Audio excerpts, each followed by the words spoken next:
Hey, ladies and gentlemen, it is Tuesday night, and that is time for the Wrestle Talk podcast. And Joe, how you doing tonight? I'm doing good. I'm doing pretty good. I got myself my Budweiser. I got my Wrestle Talk podcast mug. I'm good to go. I'm ready. I'm ready. Ready like Freddy eating some spaghetti. I just All was. righty. I'm like the Night Owl Jr. All right. Well, Night Owl has informed us that he is having a few issues here, but he will be joining us shortly. So let's go ahead and get this thing kicked off the way we always do, Joey. And that starts off with our introduction here, our brand new introduction we got going. Just as soon as I find it on this board, there it is. Got my super shirt on. Good evening, wrestling fans, and welcome to the Wrestle Talk podcast. For the next 2 hours, we will bring you the latest pro wrestling news, in-depth analysis of all your favorite promotions from across the globe, and much, much more. We will also bring you exclusive interviews with the greatest professional wrestling personalities on the local, national, and international levels. If you want to follow the Wrestle Talk podcast, check us out online at www.wrestletalkpodcast.com. You can also follow us on Facebook, Twitter, YouTube, and Instagram. And now, it's time for the reigning, defending, undisputed leader in pro wrestling podcast, the Wrestle Talk Podcast. That's right. That's right. That's right. Oh my goodness, we've got quite the show tonight, ladies and gentlemen. Quite the freaking show. Dejuan Mills, the administrator and head creator of the FWWC, is going to be joining us. And who else, Hardcore House? And we have Adam Pina going to join us tonight. So that should be a very interesting interview. Looking forwards to that.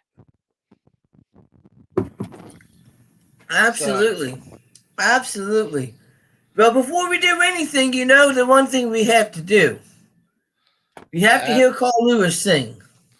That's right, because we have to pay homage to the best damn country around, and that is America, damn it. Damn it.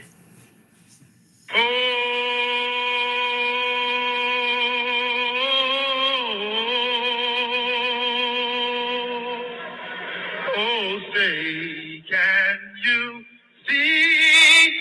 And the rocket, red flag. I'll make up for it now. For the land of the free.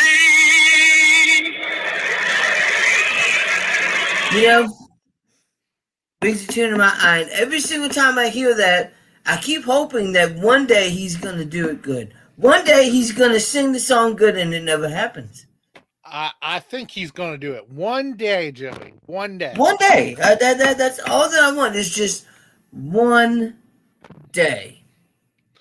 Shout out to Anthony there, Big T, watching on Facebook. Good to hear from you there, T. Man, I ain't seen him for a while. Wonder what he's been up to. Wonder if it's still Big T's yard. So, Joey, before we really get into our high spots or anything, yes, the professional wrestling suffered a major loss here within the past couple of days. So, we lost Mr. Wonderful Paul Orndorff, and I think before we get into anything else, we should honor Mr. Wonderful with the 10-bell salute. Very good.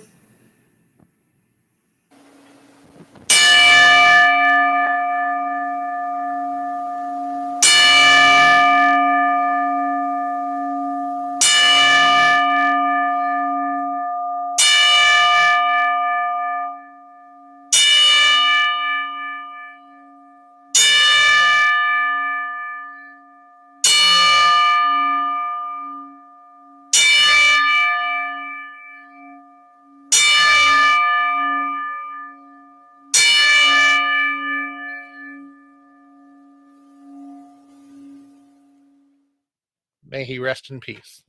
Absolutely. Former member of the Wrestle Talk podcast family. I'll never forget when we had Mr. Wonderful on. I was actually I think I was coming home from taking my wife to a test in DC, and we were on the way home, and we were doing the Wrestle Talk podcast, and we had Mr. Wonderful, and that was the same night that we had Tony Blanchard on. And I don't even think we were really supposed to have Mr. Wonderful on. I think it just somehow it just happened, and I was like, heck yeah. Yeah, that's amazing, having Mr. Wonderful on the show. And, that obviously was before I came into the show, but I would have loved to have been there for that interview. Yeah, he was a wonderful guy. Not to steal from his name there, but he was a great guy, and I would have loved to have actually met him. So yeah. Thoughts and prayers go out to his family. Exactly. Thoughts and prayers. Man. So, all right, bro. All right, what do you say we get into a little bit of high spots here, Joe? That's what I was going to say. Let's do it. Let's get into some high spots. Mic check. Yeah. All right. Wrestle Talk Podcast. DJ Money. Yeah. Let's go. Welcome to High Spots, where we pop news like lamb chops. We top shop, coming through the screens of a laptop. And non-stop like I wanna sleep in the blacktop. We hit hard like chair shots and backdrops. On the clock flash, feel like a belly flop, now that's on. We up the scene while they stay slow. Wrestle Talk Podcast, now they know we about to start the show.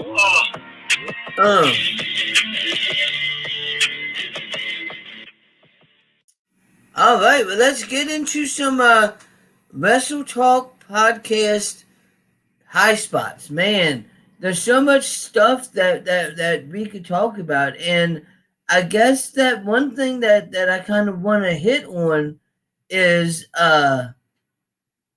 Malachi Black. Aleister Black signed with AEW. He debuted on I believe Wednesday. So that's absolutely amazing. I think that it was a huge debut. I'm interested to see what's going to happen with Malachi Black. It looks like he's going after Cody Rhodes already. Like, that's like his first target, apparently. I'm sure that we'll find out why soon enough. And AEW's been doing some pretty big things, and they say that they've got somebody coming that's going to be bigger than Malachi Black and the man formerly known as Andrade. Exactly, Aaron Wallace. Aaron Wallace says, except for the part where he kicked Arn Anderson in the face. But Arn Anderson shouldn't have been in the ring.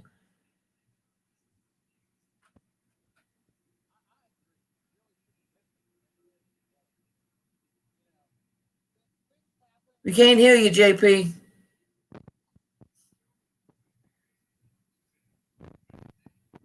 Technical difficulty. There we go. There we go. But yeah, I agree. He probably shouldn't have been in the ring when he was there, and but things happen, and referees miss things, and stuff just happens when you're in. Referees do miss things. We do miss things, and you know what? I want to get into something since it's just you and me. Last week at WDWA, there was a wrestling match between Viper and Bobby Page. And in this match, yours truly was the referee. And there was a part where Bobby Page and Viper were both going back and forth with the belt, and Bobby Page ended up hitting me with the belt.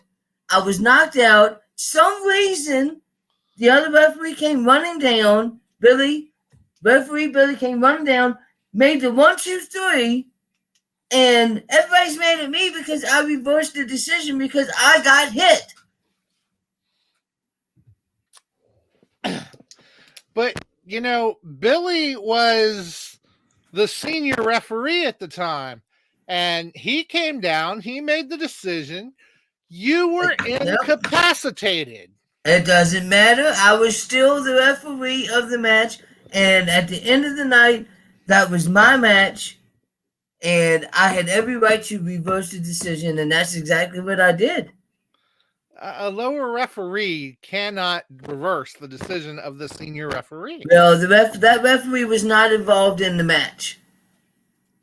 Plain and simple. But anyways, I digress. But Joe, back to what you were talking about with Malachi Black, because we're going to get nowhere with that subject. That's right. We're not. We are not. Let's get back to Malachi Black. Wait for the night out to show up.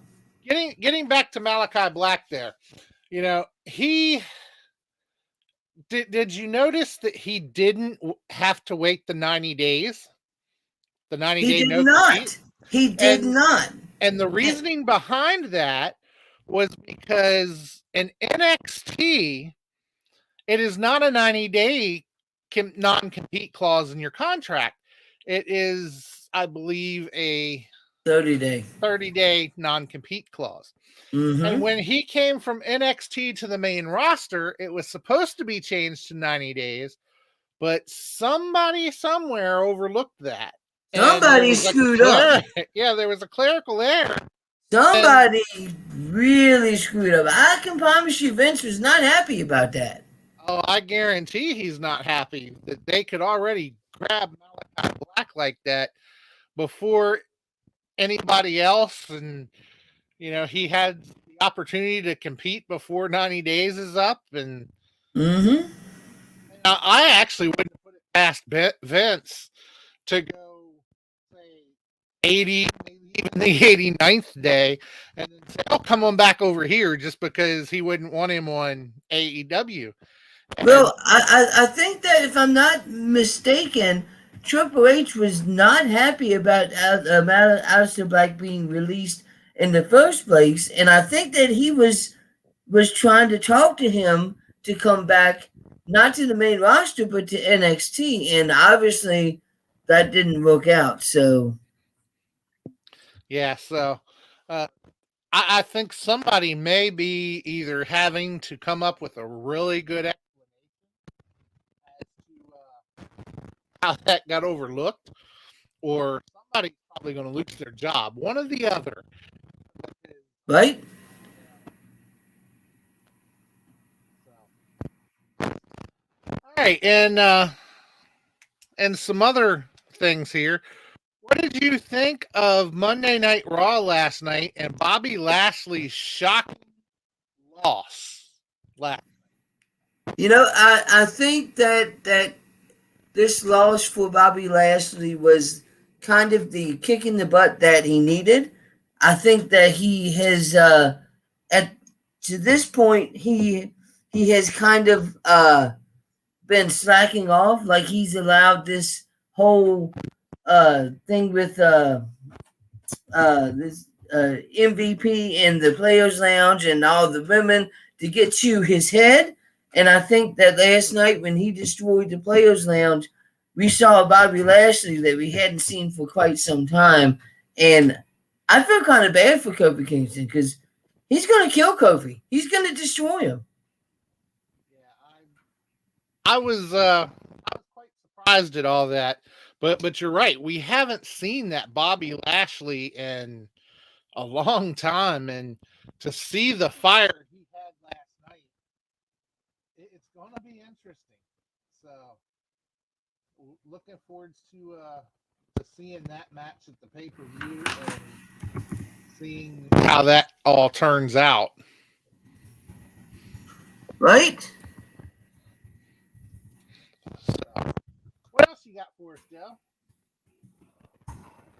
Yeah, it's been freaking crazy, and leading up to the Money in the Blank, and I'm interested to see, who's going to win because it could be Ricochet, it could be Matt Riddle, it could be it could be freaking Drew McIntyre, it could be Kevin Owens.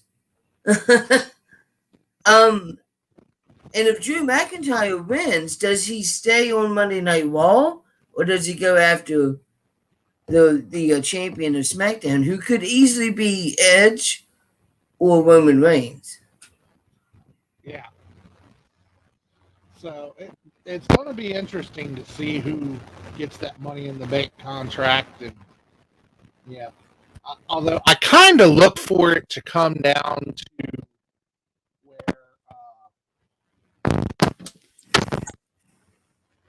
sorry, something else just drew my attention now. I lost my train of thought there. But yeah, it's going to be interesting to see the Money in the Bank contract. And I believe we have Al here with us. So let's go ahead and bring him in. Hey now, how are you doing? What's up? ¿Qué pasa? ¿Qué pasa? ¿Qué pasa? Yes! John, let me just say, bro, like man to man, this show would not be what it is, especially in this last year, without you and all the additional effort that you put into putting our production together, man. I know you had your hands full, and I just want to say publicly as well as privately, thank you, and we love you, bro. You know what we didn't do, John? What didn't we do? We didn't talk about the sponsors of the Wrestle Talk podcast. Oh, no, we did not. I'm your guy. There you go, Renee. Why don't you kick it off and tell us about the sponsors of the Wrestle Talk podcast? All right, no problem. And guess what? Your boy here doesn't even need the ticker because I love our sponsors so much that I could do it with my eyes closed. And I guarantee you guys I'll get like 7 out of 8 of them or 6 out of 7. Watch. First and foremost, Royal Mills Transportation, covering all your transportation needs in the greater Kansas City area. Also, Rathbum Engraving. I'm going to uncover my eyes for a second. These mugs, guaranteed to make your drink taste 17.5% better, are brought to you by Rathbum Engraving. That's $20 plus shipping. Hit us up and we'll get one out to you. Also, Kincaid Oak Park Mall, where we're hosting SummerSlam. Esports Bar, where we were hosting our events. Everything Combat, Pat Milicic, Jeffrey Wilson, we love you guys. Also, Painter's Dream Production. If you guys ever been to WrestleTalkPodcast.com, Painter's Dream Production is responsible for hooking us up with all the technology we need to have our very own website. Also, and I'm trying to remember them all, FWWC, which we're going to be talking a lot about here in the first hour with our first featured guest, Dejuan Mills. And, okay, we got 2 more. We got I-70 Sports Media, shout out to the Maestro, and our newest sponsor, right here, based out of Kansas City, that's Me Fiesta KC Rentals for all your party rental needs. There you go. Did I get them all? You got them all? Got 'em all. You got every single one of them. All That's right, why I Renee, make the little bucks. So right now we've been doing high spots, and here's what I wanted to ask. Last week you weren't able to be here, and last week was Wrestle Madness. But the Road Warriors ended up winning the entire damn thing. They beat Demolition? Out of all the Really? tag teams, Got him! Got him! that were in Wrestle Madness, do you think that the Road Warriors was a good pick for the winning? Well, tag before team? I answer that, let me just say that you guys dismissed the Young Bucks way too early. That's my number 1. Number 2, to the committee. Okay, Joe, we can have that argument later if you want about why I think the Young Bucks should have been around longer. The committee was ruthless. Putting NWO versus DX in the first round, I mean, that's a toughie, right? But I did see that the NWO won. I think you guys made the right choice. And Jeremy's take, the Maestro, was so good that it actually made it to the clip. I don't know if you guys saw the clip of Maestro's take. So we're going to take little snippets, the best snippets out of the show every week. It might be yours truly, it might be Hardcore Hoss, it might be Nightmare Jones. we're going to give you guys little snippet versions of the Wrestle Talk podcast for those of you guys who can't watch the whole show. We understand it goes 2.5 hours. Not everybody's got that time available. Though, if we are in podcast version, okay, Google Podcasts, iTunes, hit us up while you're at the gym or whatever. Like, we're here for you. The Wrestle Talk podcast is here for y'all. But anyway, let me answer your question, Joe. I think there's really only 3 teams that could have realistically been considered for the number 1 spot. I think the Legion of Doom is one of those teams. Okay, I think the Rock and Roll Express is one of those teams. And believe it or not, I have to admit, I think the New Day is one of those teams. So if one of those 3 teams didn't win, then I would have had a bigger problem with the list than I did. But I was personally mad. No Usos, no Briscoes. I'm like, bro, for real? I mean, come on, dog. Like, that's one of my... What about Kazarian and Christopher Daniels? They've been tagging for 20 years. They weren't on the list. So, I mean, there was no Mexican teams, not one team from AAA or a CMLL. So, I mean, it's hard when you only have 64 slots. I really genuinely think it could have been like 120 teams, and we still would have had a hard time figuring it out. So, but yes, Demolition, dude, I was right up there. But yeah, I think LOD, Legion of Doom, I mean, it's hard to beat them. You guys know how much I love LOD. I know how much everybody here loves LOD. It's still the cover, or used to be the cover of our Facebook fan page right at the top. So you guys already know we're all a bunch of LOD marks. So I don't think you can really go wrong with that selection, Jonesy. That's just me being honest. There you go. There you go. And what did you think about Malachi Black debuting for AEW? Oh, shit. I mean, and not just debuting, but most wrestlers have a 90-day no complete. But Alistair, a.k.a. Malachi Black, never got upgraded from NXT. So he still had a 30-day no complete clause. Okay, can we just agree with this statement? Kayfabe is truly dead. I mean, just truly, and let me say why I say this. So this mysterious man, and I'm a commentator, I don't know, maybe average, slightly above average. I do a little commentary work here and there. Shout out to the Extreme Wrestling Center. Shout out to KCXW. Shout out to XWE for giving me work. Shout out to MEW. How do you know the guy's name, Excalibur? This is supposed to be someone, you said, this is Tommy End. We don't know who this is. This person's different. That by the end of your paragraph, you give the guy's name away. So it's like, This is supposed to be a mystery. This is supposed to be somebody that we've never seen before. This is supposed to be someone new to the MEW audience.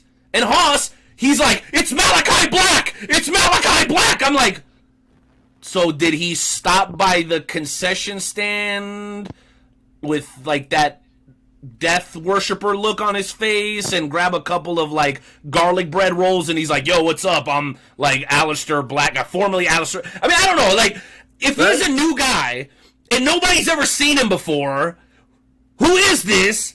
Why do you eventually tell us his name at the end of your paragraph? Like, that kind of took some of it away from me. I would have loved it for them to have left it like, we have no idea who this is. Who is this guy standing toe-to-toe with Cody Rhodes? He knocked out Arn Anderson with one kick. We've never seen anybody ever do that. But then, like, it's like Excalibur, like George Lopez. I was at a George Lopez comedy deal one time. I'm going to be honest. I'm going to tell you guys a quick story. And I was on the 4th row, and we're sitting right in front of my wife's, like, high school rival, this chick named Ramona. And we were watching George Lopez, and I'm big George Lopez fans for obvious reasons. And he started to go into some jokes that I had heard before. So I kind of got ahead of him on the joke and kind of gave away the punchline, which you're not supposed to do really at a comedy show or anywhere else. Well, as soon as I did that, he kind of looked right over at me. It's like the light shined right on my face, and he goes, hey, you, puto. He's like, you're one of those guys, the quick shooters, huh? You can't hold it in. You got to let it out. So he embarrasses me in front of like 10,000 people at this comedy freaking show, and I felt like a total asshole. I hope that's exactly how Excalibur felt. Because, bro, leaving a little bit of mystery to those few fans that have never even heard of Tommy End, who've never even heard of Aleister Black, I think that would have been the ticket. And I hate when they spoil shit like that. shoot off a little bit too quickly and don't save the surprise, man. Excalibur was acting like a total mark, and I really hated it. I really hated it, but I mean, obviously having somebody of that caliber in AEW now only takes the ante up like another level. So I'm not going to hate on it completely, but I thought that Excalibur did that whole segment a terrible disservice. Yeah. And, you know, we got your thoughts on the rest of the high spots that we talked about while we were waiting. Let's get your thoughts on the other high spot here and see what you think here. We were at a match this past weekend. Oh, Okay. Here we go. WDWA match. Joe, take a deep breath. Was our referee. Joe looks like he's getting anxious right now. In the middle of the match, Viper, the light heavyweight champion, introduces the belt into the match. Mm-hmm. It gets ripped away from him. Joe is inadvertently hit with the belt by Robbie Page. You mean Ref Joe? Left, Joe. Yes, Okay, referee gotcha. Joe. Not Nightmare Jones. That's somebody completely different. Right, yeah. He is knocked incapacitated.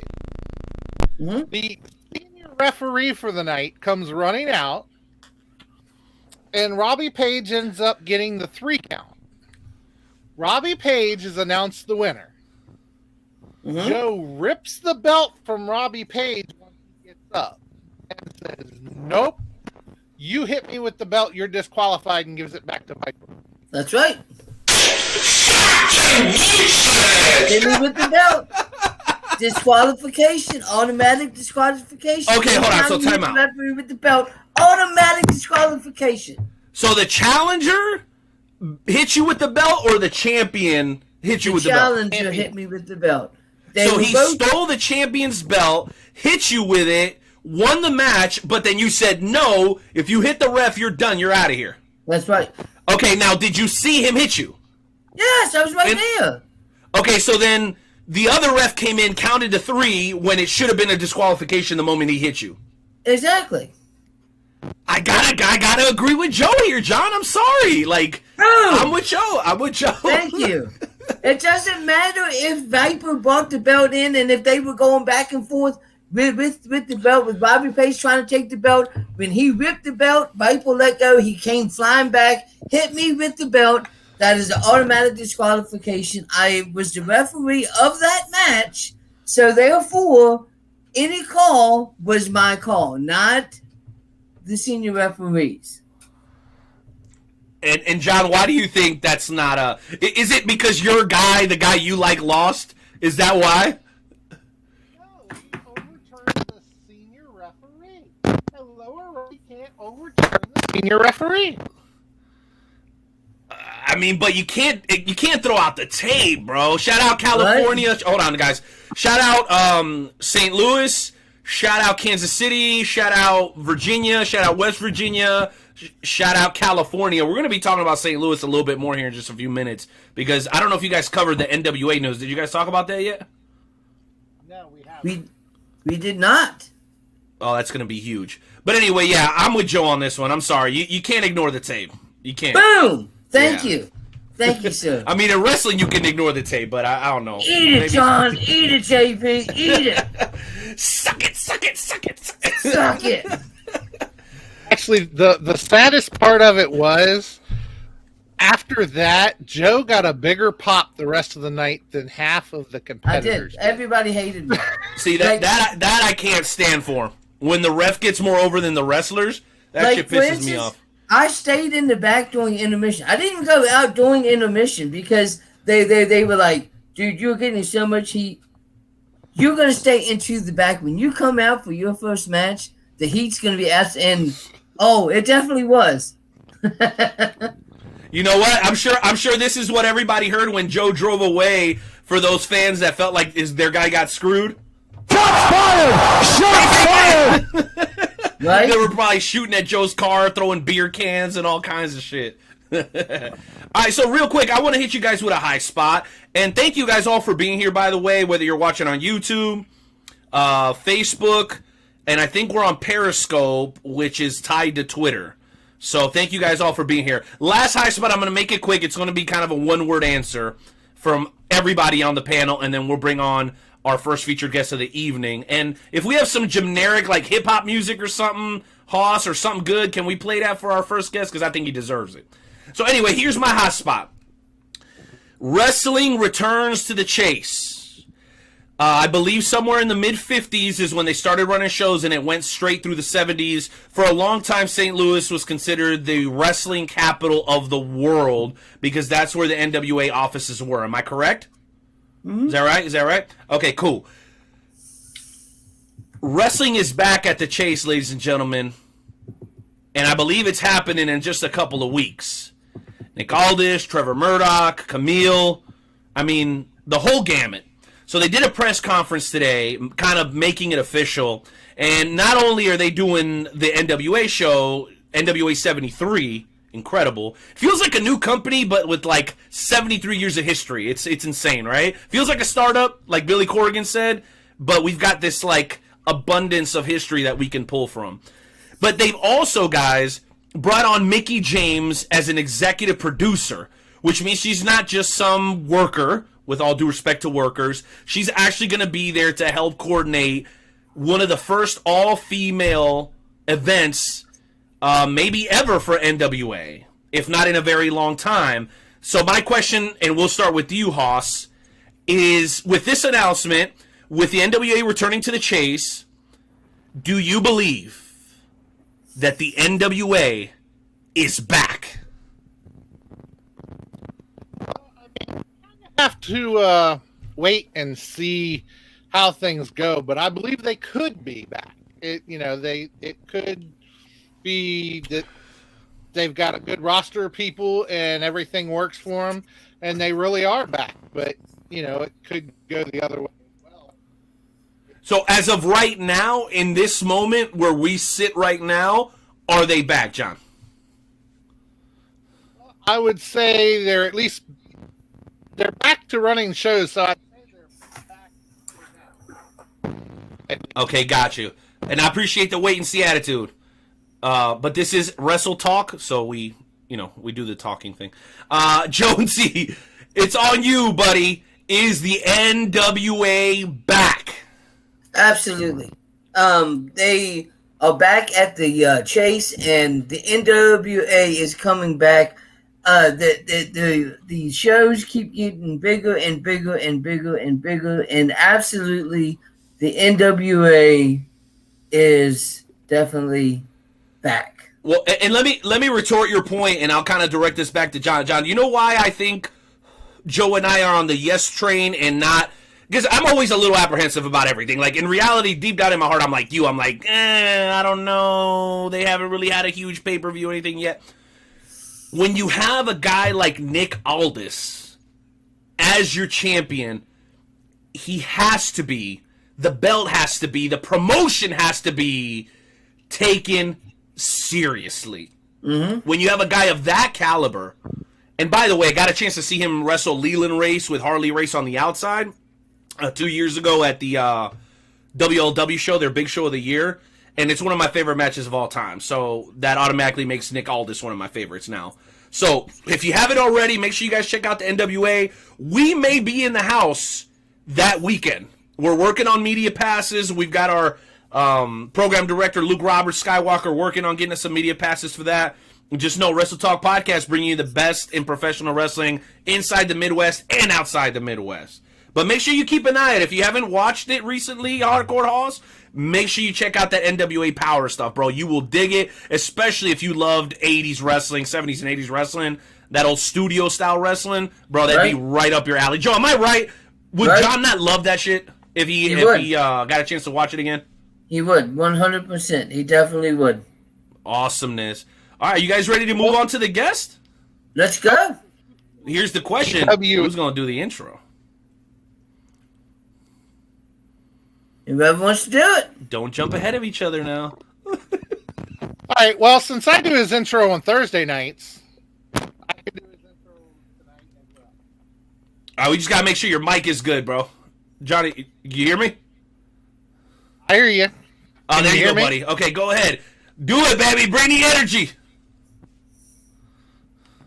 All right. Coming to the Wrestle Talk podcast, we have the host of the FWWC. We have the man Royal Mills Transportation, one of our sponsors. He is the originator of the FWWC. He is the head admin, the one, the only, Mr. Dejuan.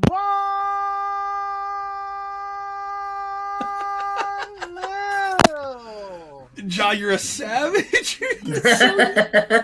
What's Yeah, up? What's good? What's Yeah, up? yeah. What's up? Oh What's my happening? goodness! What is I had to going? put- Look at you looking all fly and.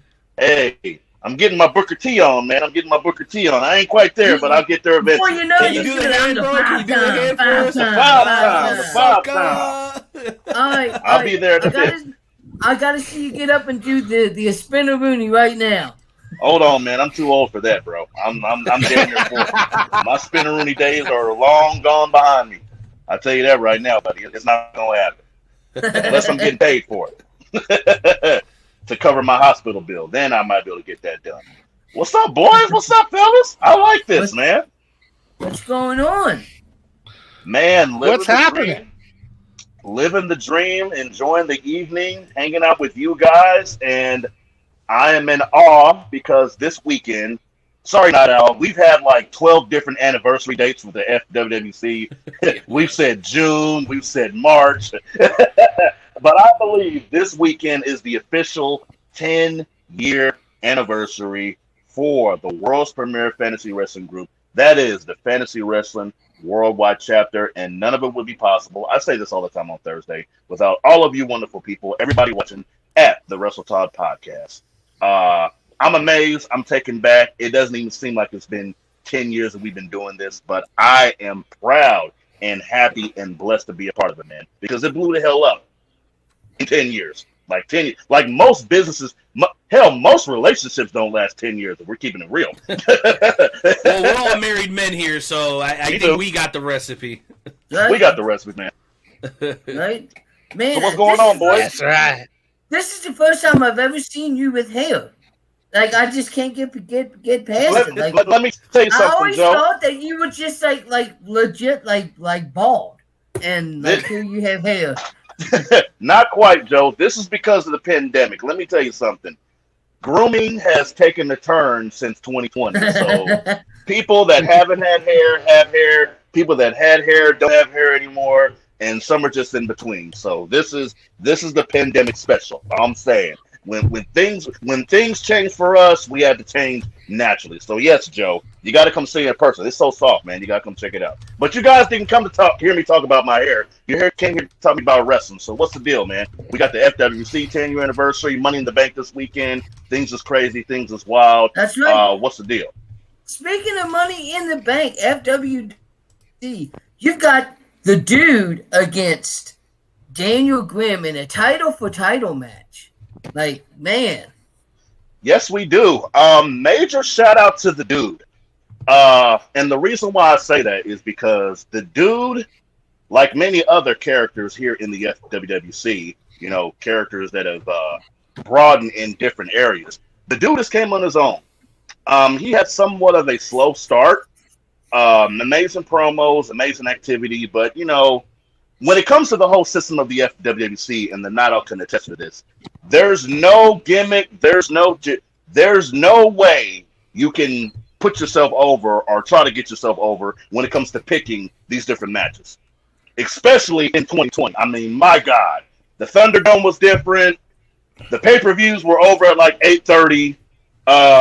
Raw, Smack, like everything turned upside down, and we had to adjust in the FWWC. We had to adjust the scoring system. We had to adjust the nights we had matches. Everything changed. But despite all of that, the Dude adjusted, and the Dude is a champion.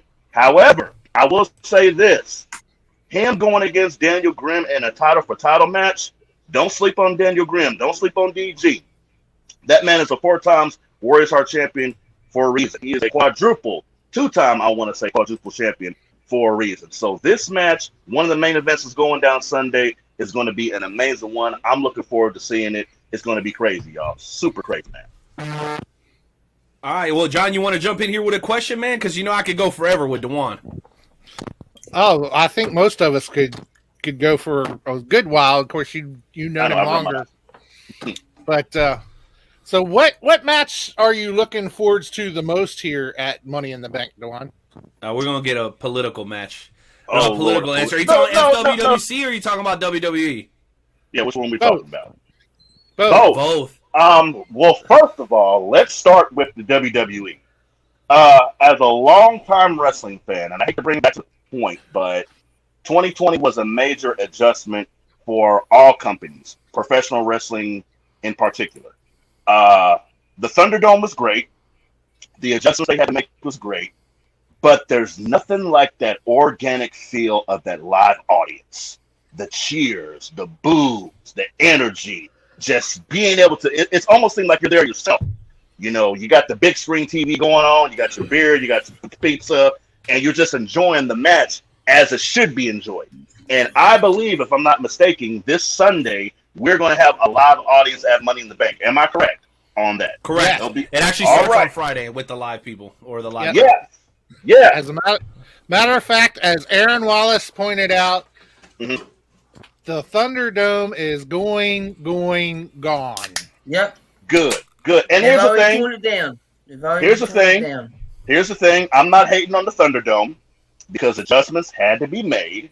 And at the present time, it had to be done, but there's nothing like that live audience. So, myself, the Night Owl, our favorite pay-per-view, my favorite pay-per-view is Money in the Bank. Why? Because of the Money in the Bank matches. Dude, I want to say that I am so looking forward to this Money in the Bank match, and I'm going to make my pick.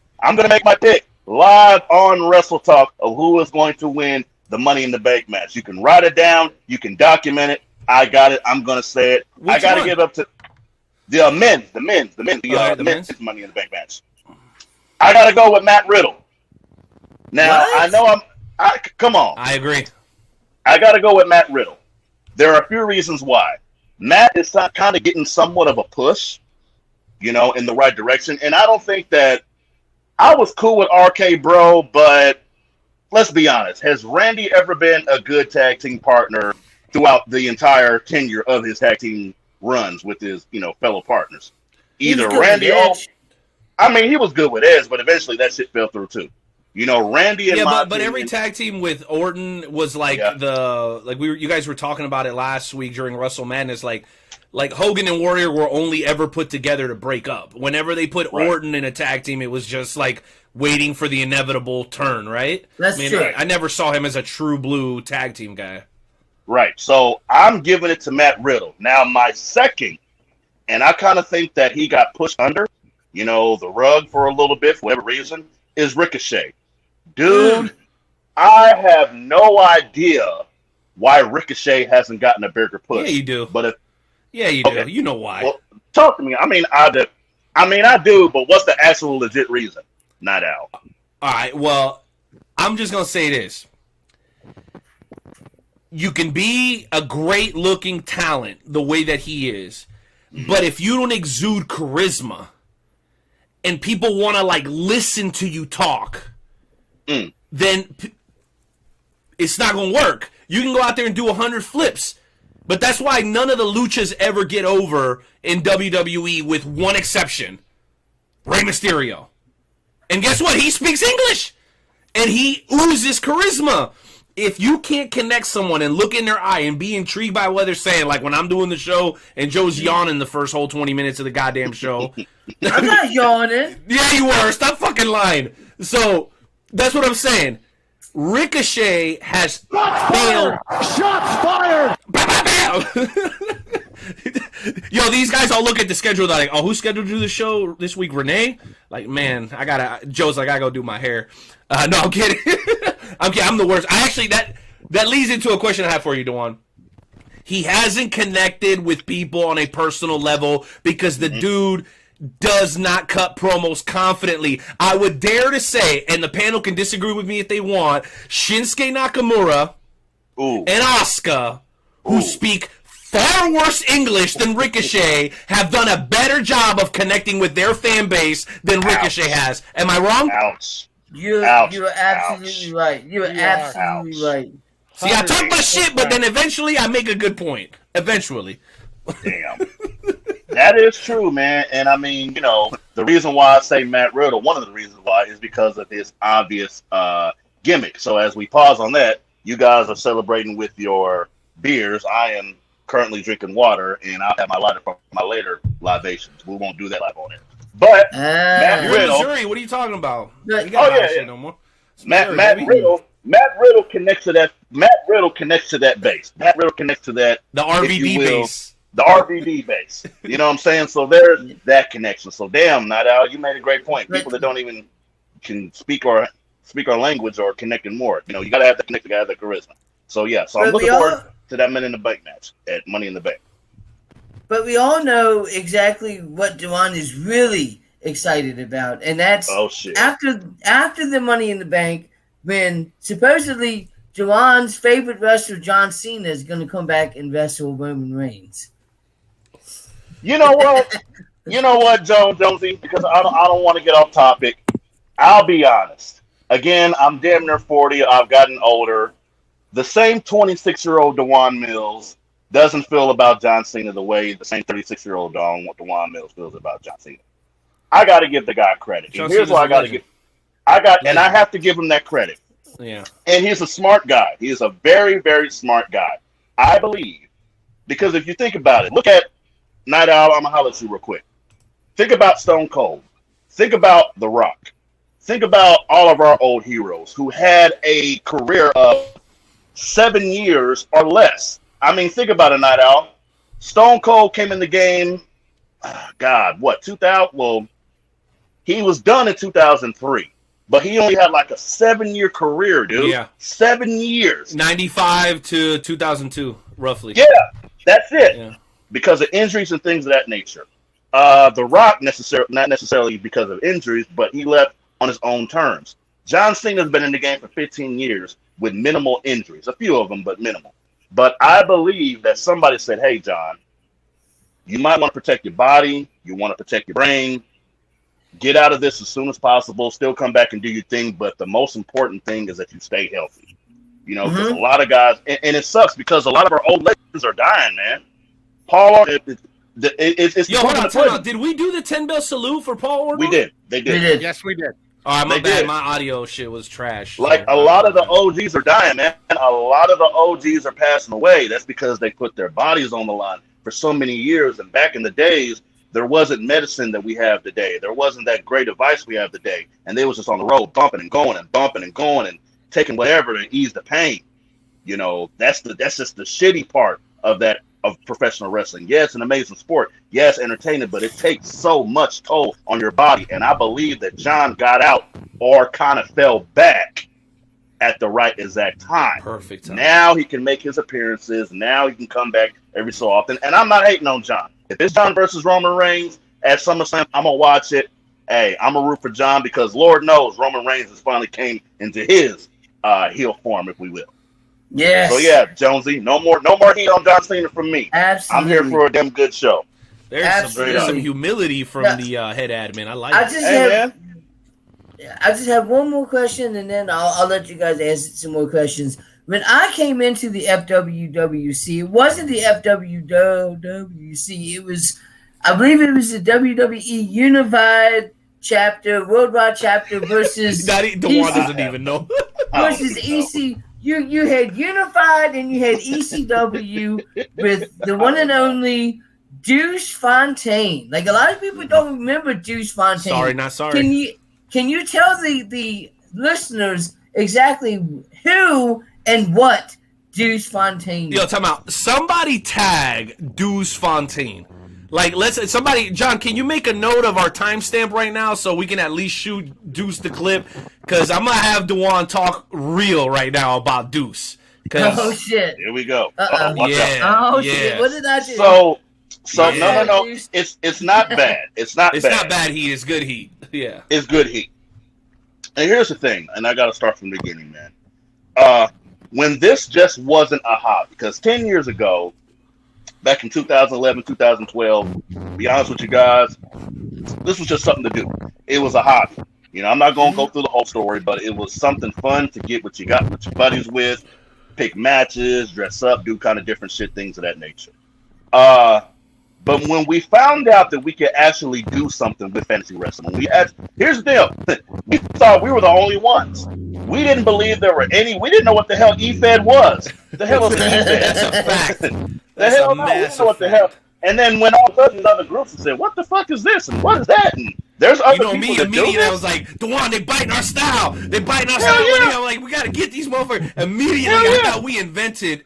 Well, Dejuan initially, but I was like him. I was like, I have no idea what the hell this shit even is. I didn't think there was anything else like it. Yeah. So Deuce was part of the group. Deuce was one of the original. Actually, I've never admitted this, but I will admit it.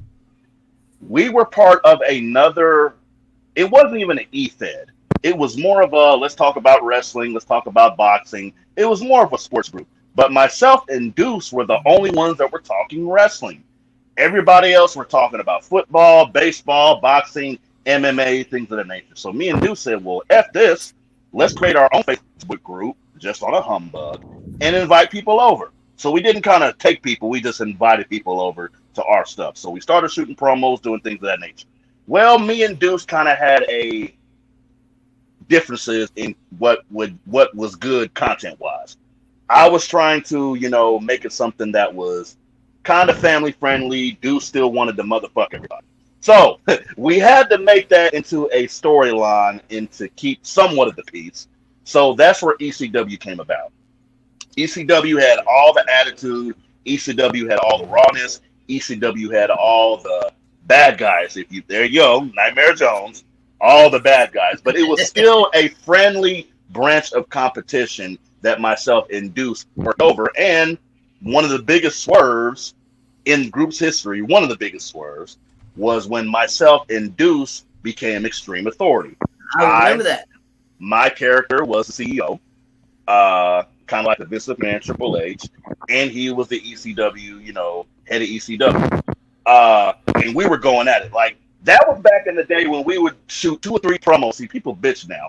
Oh, I got to do a promo. Oh, my God. Pardon my language, motherfucker, we was putting out 5 promos a day. Don't get it twisted. Okay? Right? At least don't even get it twisted. At least 5 a day. Maybe more than that.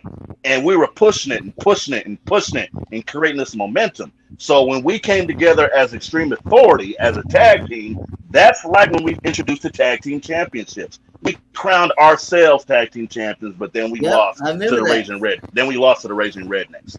But honestly, Deuce had a vision for the group. So did I. We put those visions together, and then ultimately the Night Owl came around. I think the Night Owl came in either in between.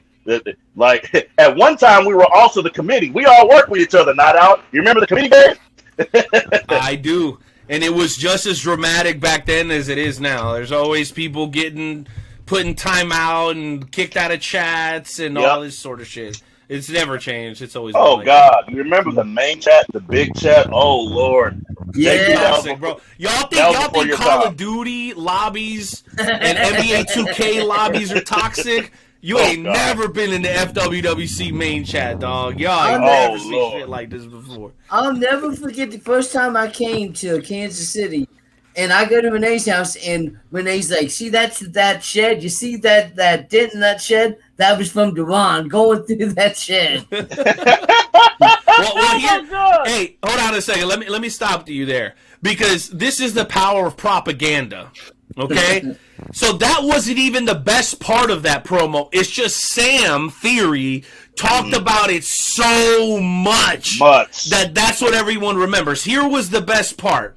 Number one, we were all filming, and Deuce was like way off in the background, way off on the other side of the yard, like in the shot the whole time. And his appearance was supposed to be a surprise. So if you weren't stoned when you watched the promo, you weren't even surprised when he showed up because he was in the whole fucking shot the whole time on the other side of the yard. Oh my God. Okay, the best part of that though was Theory throws Dejuan against the shed. We're doing this promo for the Fantasy Girl, right? He throws him against the shed. Dejuan sells it more than Theory throws him. Dejuan's a big guy. Sam's kind of a little guy. No disrespect.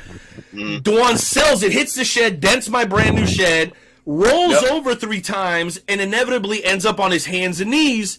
And then Sam and my character, Mata, are looking at each other from a distance, and we rush each other. And this fat 305-pound dude dives over Dejuan and spears the shit out of Sam. And that's why you have the shed story, because Sam doesn't want nobody to remember that my fat ass dove over Dejuan, almost kicked him in the head because I could barely get over, but speared the shit out of Sam. Yep. There's that story, and then there's also the Frank's Mama's promo. Oh, Jesus Christ. God. No. Oh, my God. Oh, my God. See, here's the thing, guys. For the next visit, yeah, bro. we'll say that. Here's the thing, guys, because I know I'm on limited time, man. Oh, my God. Like I said before, this was a hobby. This was something that brought a bunch of guys together, and gals, who love professional wrestling, who love to hang out, who love to party, who love to get together, and just do weird, crazy shit. Like, there was no thought of this being a business. There was no thought of having major sponsored events. There was no thought of having actual champion. Hell, there wasn't even a thought of having a trademark. But at the exact same time, you know, when you have the right people, and I praise God for that, when you have the right people in your corner that can think as big as you or bigger than you, I don't give a damn if it's wrestling. I don't care if you have your own passion. Go for it. Go with it and make stuff happen, man. Because if you have the right people in your corner, anything is possible. And Wrestle Talk did that. I remember the first time, God bless his soul, Rick Rose. He had me on, and he had Mata on back in the day. And dude, Jonesy, I've never asked you.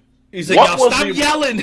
What was the reaction of myself and Renee just yelling and getting on this damn show? Well, all that I know is that after Renee got off, he messaged me and he's like, I had to take a pill because I had such a headache because I was yelling so much. Yeah. Hey, I was just trying to get in where I fit in, bro. That's it. But again, it was fun. It wasn't nothing that we took seriously. But again, with the right people in your corner saying, hey, Dejuan, this might potentially be able to help people. This might potentially be able to bless people. This is a business. This is something that can generate income. And we're doing all of that. You know, even through 2020, even through no events, even through no event. Here's the thing that I love about professional wrestling in general, whether it's professional wrestling, fantasy wrestling, whatever. Growing up as a kid, there were so many different heroes that we had. You know, some people, Batman was their hero, Superman, Spider-Man, Marvel, what the hell ever. They had those heroes, and I respect that. But you know who our heroes were? Walking down to that damn ring, Triple H, Stone Cold, Hulk Hogan, The Rock, my personal favorite. Those were our heroes. And through everything we've been through in life, we have always had professional wrestling. Football even went through on COVID, Daddy.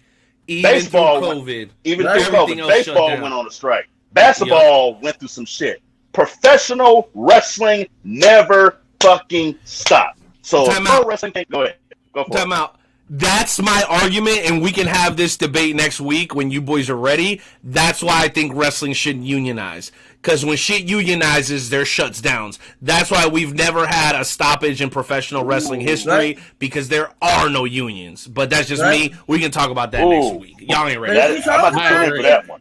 If you're a wrestler, you talk about the unions. That's when you end up with the we wish you best in your condolences.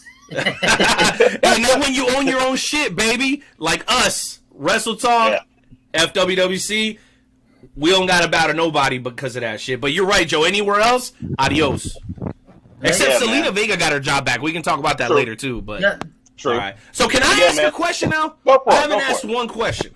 I'm listening. Talk to me. I've been chiming in, but no questions. And we got you for another 10 minutes, Dejuan. Hang in there. Talk to me. I'll let him. All right. So this is going to be a little different than the questions you gotten so far.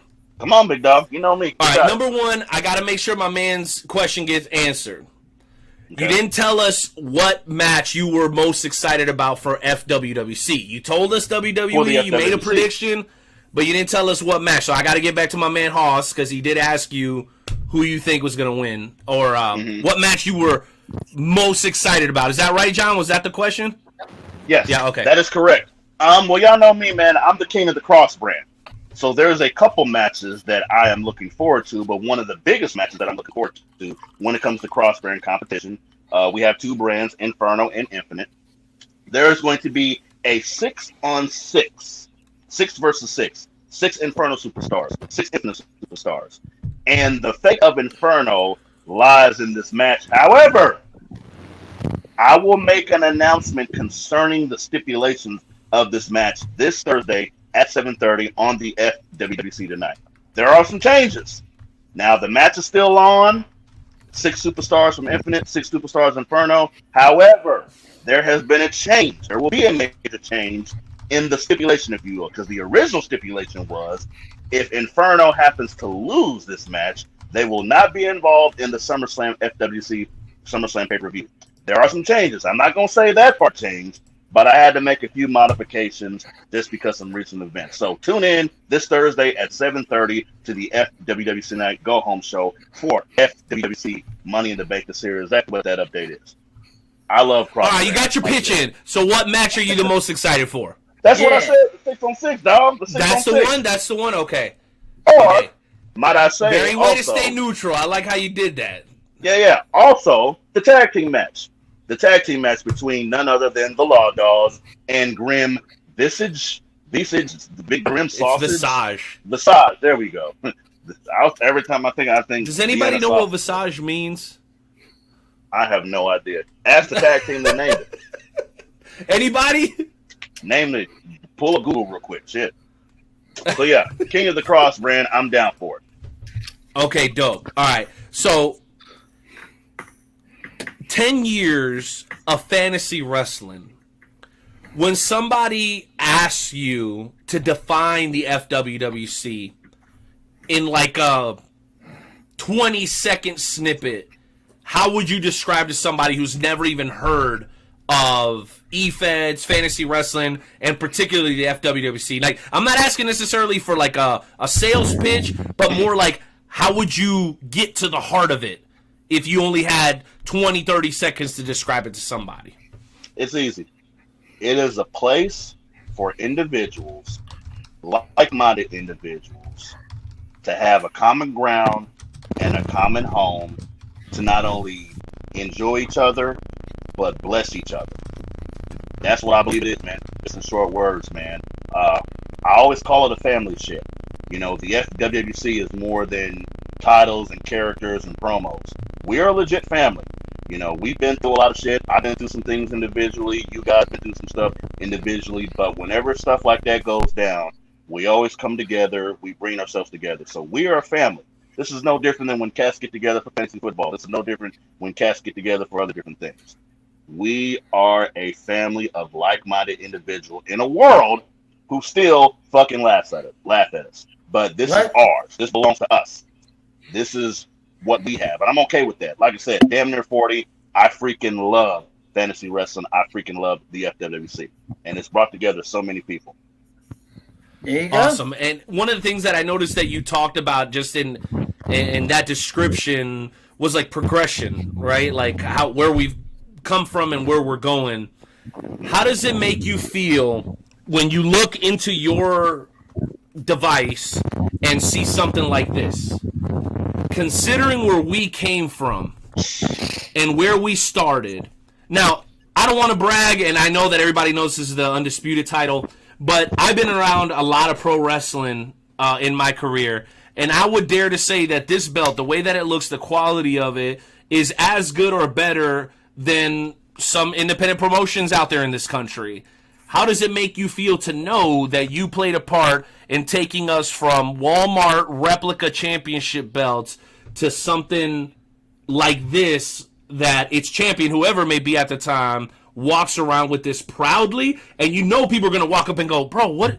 Okay, I know the belt, but what does this mean? How does that make you feel, bro? Because I know it's a point of pride for you.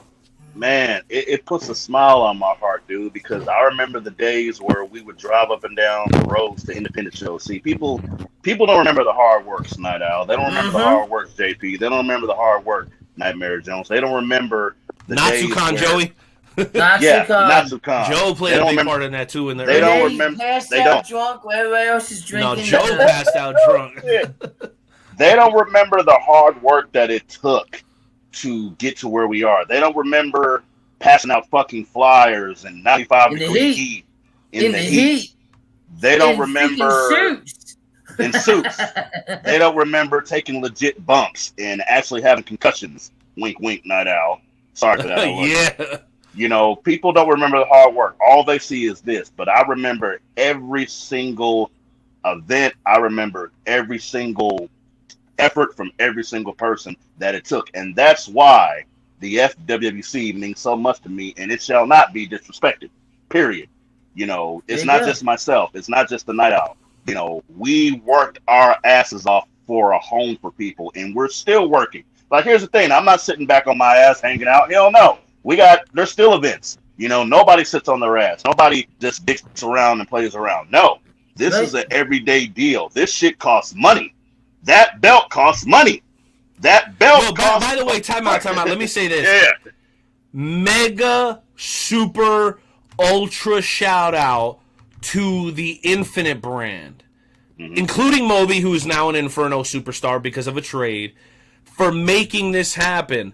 John, Susie, Moby, Lucha, everybody on the Inferno brand kept this sucker under wraps. Nick, Luke, I mean, it goes on and on. The list of all the superstars on Inferno, on Infinite, and I don't want to mistakenly forget somebody, but they helped make this possible out of the selflessness of their heart. So you know this isn't like I always like to say, this isn't your granddaddy's E-Fed. People don't make investments into things like this. Hundreds of dollars into a championship like this. Which, by the way, I don't know if you guys knew this, but talk about attention to detail. The letters are even on the buckle, bro. And this ain't no bullshit. You see that? So for people to be willing to not only put that much time into it and that much passion into it, Dejuan, but you know how they say, put your money where your mouth is? The FWWC has absolutely done that. And we have a Warrior Shirt Championship on Inferno that is just as beautiful as this one. Yep. So that, to me, speaks volumes. What people spend their time and money doing is what they love the most. And the fact that we have 500-plus loyal members, 30 to 50-person roster, depending on the time and temperature, I think says more than any of us can say about how special this quote-unquote E-Fed really is. We don't even let people call it an E-Fed. To us, this is fantasy wrestling, boldly and proudly. Am I right about that, Mills? Yeah. You are correct, sir, and that is progression. Like people have told me all the time, it doesn't matter what business you do, whether it's wrestling, your own business, whatever, you have to progress. You have to continue to grow. You have to continue to appease the masses and just work. That's it, man. And like I said, I'm not going to keep putting over 2020. Fuck 2020. It was what it was. But all that momentum we had going into 2019, not even going to lie, it kind of hit a hill in 2020, but that happened to everybody. But now we in 2021, we are in this bad boy. We still rolling. We're having our events. FWWC SummerSlam is going down Saturday, August 21st, not Sunday. This is interesting, Night Owl, at the Old Park all of our events at Kincaid. This is interesting, Night Owl. I love this. It is a Saturday night because usually, for those of you guys who don't know how our events go, it's a big watch party. Everybody hangs out. Everybody watches the pay-per-view. They eat, they drink, they become a character, they shoot promos, yada, yada, yada. But here has been the major problem. Usually the pay-per-views are on a Sunday night. And traditionally, most people who come from out of town or most people that are in town have to work on Monday, meaning they really can't stay up too late, or even if they do stay up hella late, they're tired as shit 6 o'clock in the morning when I've done it plenty of times. They're tired as shit 6 o'clock Monday morning. SummerSlam is on a Saturday night. Most of us don't have to go to work on Sunday. At least I hope we don't. There's no telling what the hell's going to go down That's Saturday night, boy. It's going to be crazy. It's going to be nuts. And another little pitch, like I said before, that Friday night, a very, very VIP special event for FWWC members only. Those details will come as they go forward. But I am happy. I am blessed. I am completely enthralled at the progress we have made. Night Owl, thank you, sir. Nightmare Jones, thank you, sir. JP, thank you, sir, for believing in my vision and carrying it to another place. Let's keep growing, baby. This shit can go only. I don't want to bite anybody's catchphrase, but we're going higher and higher. And higher. All right, well, listen. Higher. We got one last question, and you guys want to make sure you don't miss this one because it's going to be the toughest one we've asked the head admin yet of the FWWC. And by the way, WrestleTalkPodcast.com/fantasy wrestling for more information. Allow me to share this bit of breaking news. My dear and wonderful audio engineer, do you have a breaking news drop for me? Give me thumbs up, thumbs down. We need like the Jeopardy one to play for Yes.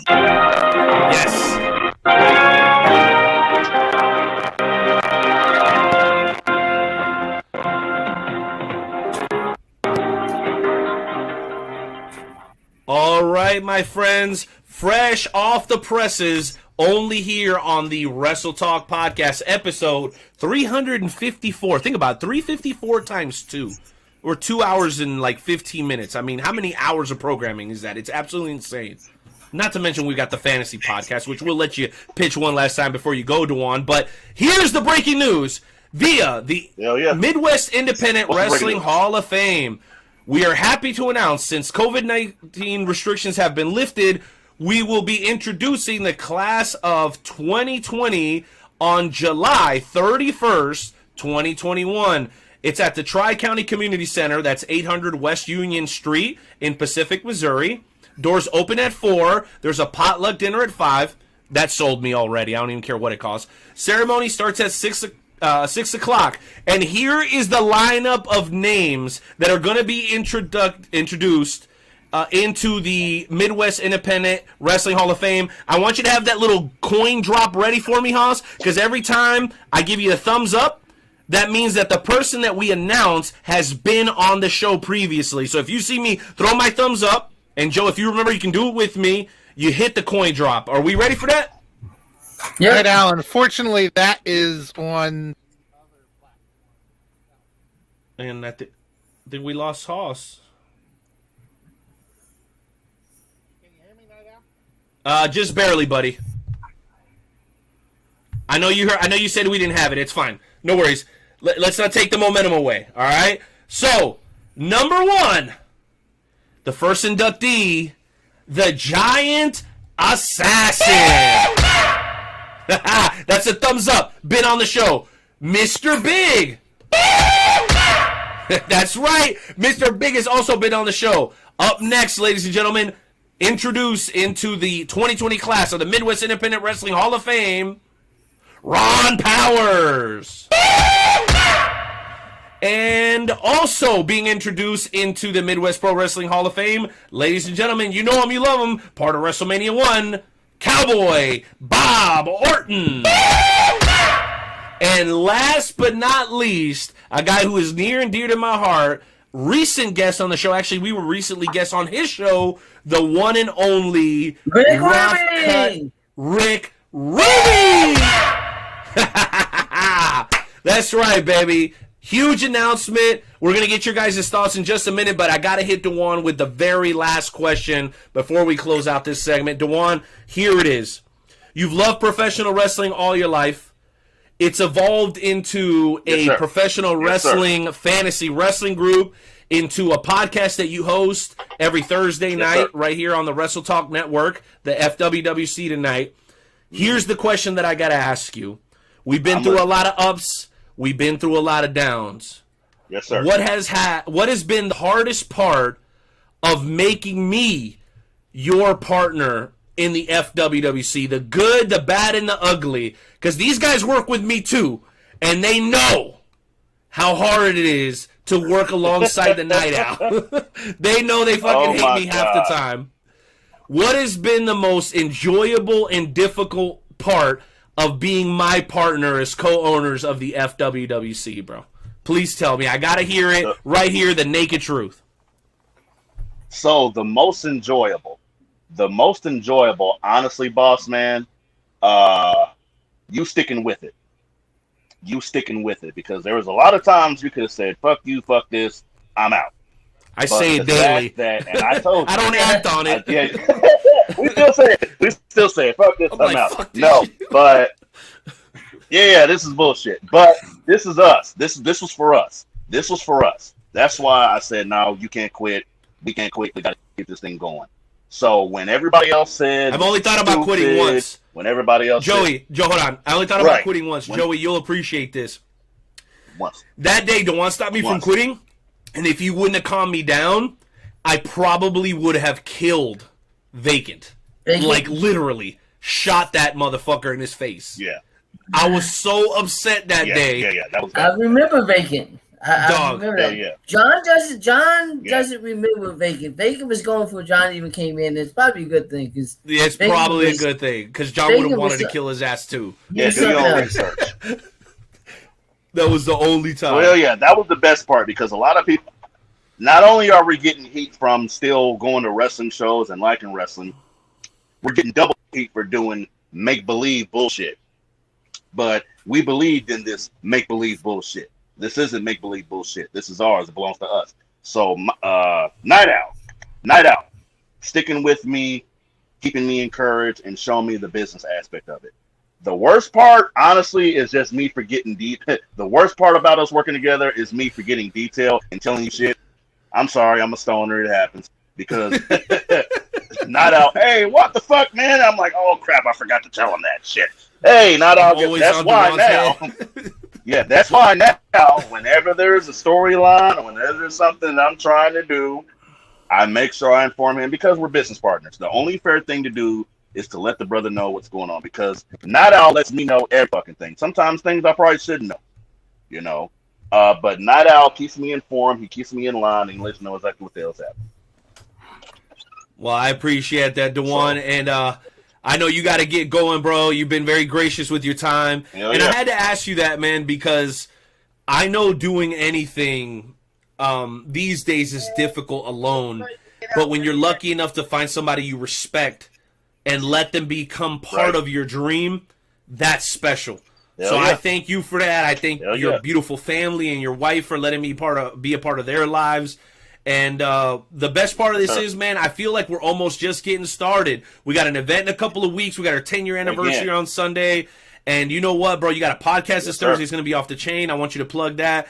But most importantly, I think John and Joe recognize that the glue that holds this whole bullshit together is our connection to the FWWC. So thank you for having the dream and letting us jump on that boat with you, Dejuan. We feel like literally like we're riding the coattails of your dream to a certain extent. So thank you for letting us be a part of that, bro. I have a question for you, Night Owl. And on that note, you got a question for me? I'll celebrate myself. Fired up. What's up? I have a question for you, Night Owl. All right.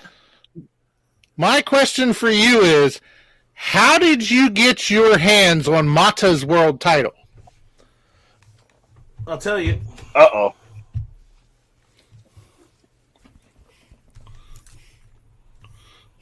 He got his mask, too. Just like that. Did you kill Mata? No, I did not kill Mata. As you know, here at FWWC/Wrestle Talk headquarters, we all have to share office space because of the limited budget of the BOD, especially the head admin. Talk to Moby because he'll tell you all about it. He just leaves his stuff lying around here. So, so the mask is here, the belt is here, and there's a bunch of other shit here that I wish I had time to show you guys. But great question, Haas. Last thing, Dejuan, before you go, obviously longtime member of the Wrestle Talk family, you know that gimmick. Tell us about the podcast this Thursday, man. Why should people tune in over at WrestleTalkPodcast.com to the FWWC tonight? Man, this Thursday is the go-home show. I like using the go-home term. It is the go-home show for FWWC Money in the Bank. Like I said, 6-on-6 match, we're going to talk about that. We're going to talk about the Warriors, our championship match. We're going to talk about the FWWC World Championship match. The tag match, everything's going to go down. Breaking news on Inferno.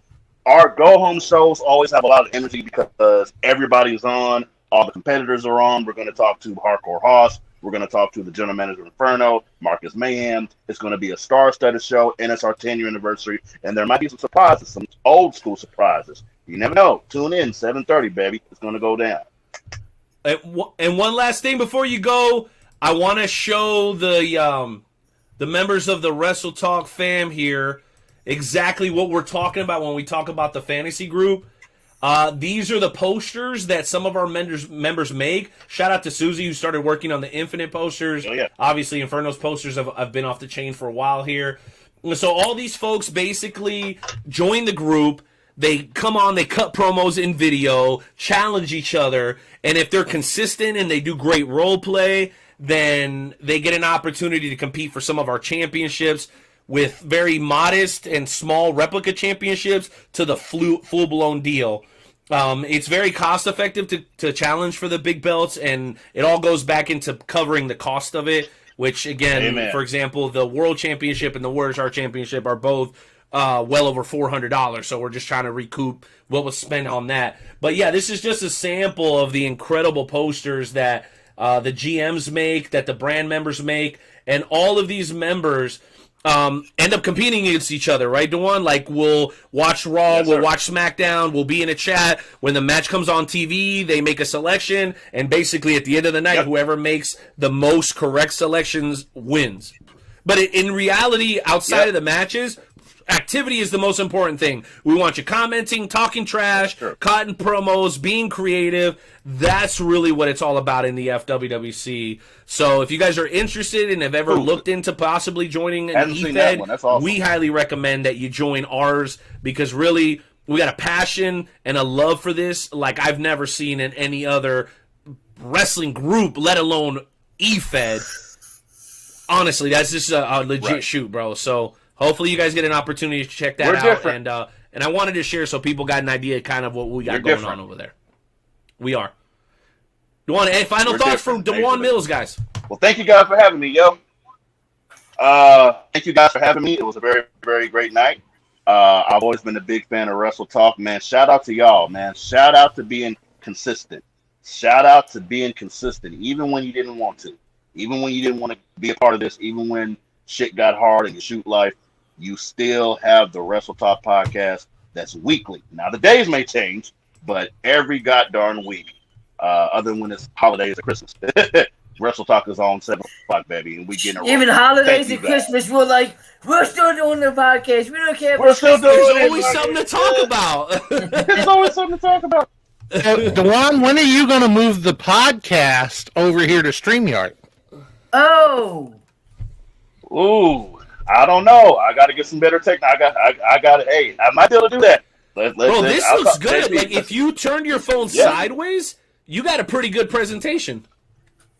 Let's see. Now that's side. there you see, boom. There you There you go. go. Yeah, dude. Yeah, if got you it. did that, you could run the Oh. show. I don't know though, because then you Oh, yeah, have to man. have people coming in, and then you'd have to see people like Daniel Grimm on video and people like Battle Cat. I mean, who wants to see shit. Battle Cat live on video? I mean, I'm not so sure that Voorhees could figure out how to work There's his no phone telling. enough to get oh on this Lord, thing. He can't seem to show up for matches. Or if he could fit in the screen. Him or Madman Joe. Man Joe has been released. He has been released. All right, well, Dejuan, you have a good night, man. forever. We're going to actually play a little song here for our break, and then come back real quick and talk to Ed and Pina. I got to actually pick a bone with Hardcore Hoss and Nightmare Jones as well. And it actually starts and begins with that shirt Uh-oh. you're wearing, Jonesy. Because I see you Super. flossing over there with the ACA shirt. Dejuan, thank you, bro. Have a great night, guys. We'll be back momentarily with Hour 2. Thank you guys, man. I'm You out. got it, bro. With Hour 2 of the Wrestle Talk podcast featuring Nightmare Jones, Hardcore Hoss, and yours truly, the Night Owl, Renee Martinez. Again, this is my buddy from Florida. Shout out to the victims of the Miami tragedy with the building going down. Tough stuff. So I'm going to go ahead and play my homeboy Jay Savvy's song. We won't get copyrighted. I got permission. It is called We Winning, baby, because the Wrestle Talk podcast is going to keep on winning, and we're going to keep on rolling, baby. Let's hit it.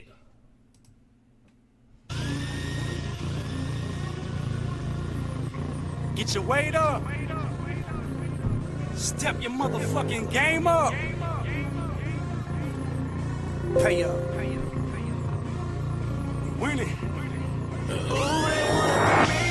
But this shit is harder than they think. All of my niggas agree.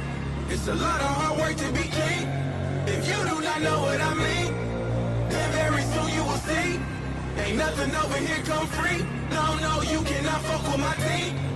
All of my niggas winning. We winning. Time is money and money my business. Clocked in, but my clock ain't ticking.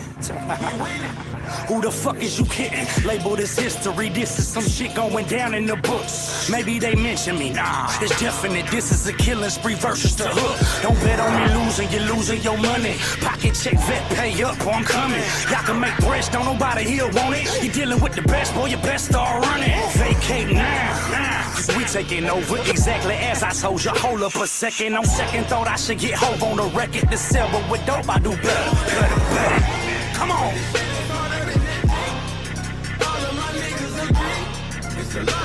It's outrageous.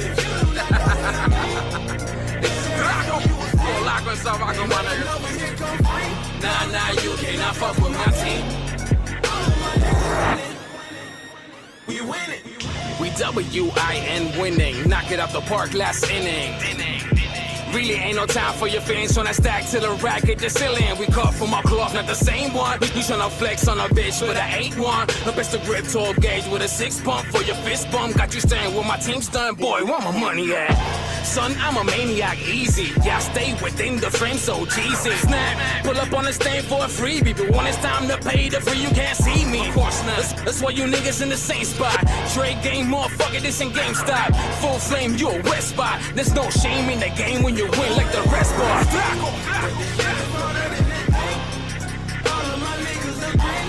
It's a lot of hard work to be clean. If you do not know what I mean, then very soon you will see. Ain't nothing over here come free. No, you cannot fuck with my team. All of my niggas. I am a winner, plus lucky to fly in this W, just like the Cubbies do. All of my exes know. Underground, don't think I'm under you when you on top. They all respecting you, fighting and clawing just to stand next to you. Haters gon' talk, think a lot less of you. Jealousy's everywhere, that's what success will do. Wrestle these hecklers, losers we checking them. Don't lose my cool level, I am not sweating them. Fakers odds, tell me who's betting them. 2-1 under, I guess I'm upsetting them. Either you have it, don't have it. What happens when habits from bandages turns in this classic, this talent. Levels up over the average, my champion status just wins automatic. Hold on. It's a lot of hard work to be clean. If you do not know what I mean, then very soon you will see. Ain't nothing over here come free. No, you cannot fuck with my team. All of my niggas winning. We winning. That is Winning, ladies and gentlemen, by my man from South Florida. That's right, my buddy representing Colombia, hermanos. Jay Savvy, straight out of Miami. A true tragedy what happened down there in South Florida, and we definitely want to put our prayers up for them, right, Hardcore Hoss? Tragic deal. Definitely. And it was great, though, to see AEW continue on and have their show down there despite that. Yeah, definitely. Definitely. So, quick thoughts on the first hour of the show, JP. I know we got quite a bit more to cover before we're done tonight, including our second featured guest of the evening, the one and only Adam Pina of PCW. But your thoughts on the first hour overall, man? What were your takeaways? Hey, I think we had a really great first hour with Dejuan. You know, I really enjoyed talking with him, and we got a lot of information out there about the FWWC. Hopefully we'll get a few people join up who, you know, want to be active in the group, and I'm really looking forward to the second hour interview as well. Well, me too, and let me tell you guys something. In case you missed the first hour, we got about 50 minutes with the head admin of the FWWC, and I'll tell you what, I've got friends, John, that for either financial reasons or maybe they've got some sort of responsibility to their family, or maybe just physical limitations that prevent them from living out the dream of actually becoming professional wrestlers. And so what the FWWC does, it basically allows you to do everything a wrestler would do, minus the traveling and minus the wrestling. And to me, that's a lot, right? To be able to cut promos, to have the thrill of competition, and to develop like this bond, this community with other fellow wrestlers in a fantasy pro wrestling community is something special. So big shout out to Dejuan. Thank you to everybody from the FWWC who showed love, and everybody else who was tuning in during the first hour. I know we had a little conversation about the NWA, which I cannot wait to ask Adam Pina about. I'm sure he's going to have an opinion on that. But before we get there, Joey, how are you doing, bro? How did you take the first hour, man? What were some of your highlights? Oh, man, it was absolutely great. Talking to Dejuan Mills. We're going to talk to him for another hour.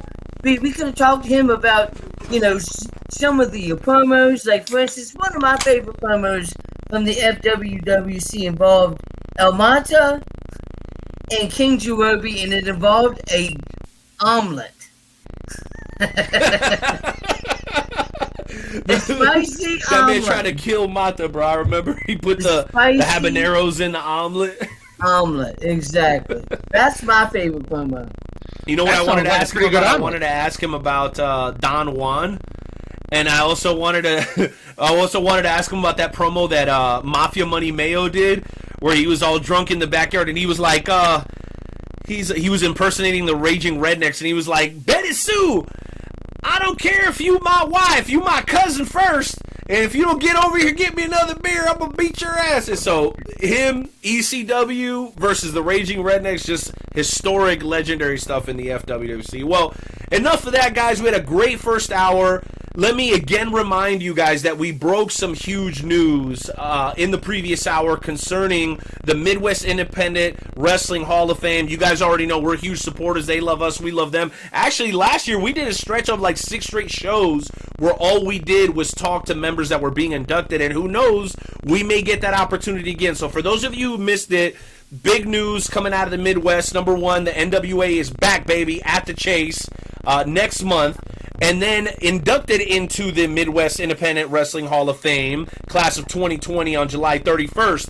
The Giant Assassin, Mr. Big, Ron Powers, Cowboy Bob Orton, and of course our amigo who we love so much from Falls Count Anywhere, Rough Cut Rick Ruby. I didn't get your guys' immediate reactions on that. Before we bring in Adam Pena, I wanted to ask you guys, how does it feel to know that we've interviewed every single one of those guys that's going into the Midwest Independent Wrestling Hall of Fame? I'll let you take that one first, John.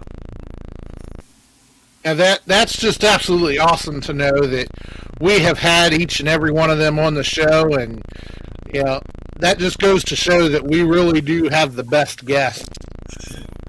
Bring on. I like that. That's a flex right there. I like that, John. Low key flex, my guy. I dig it. I'm gonna go ahead and say this.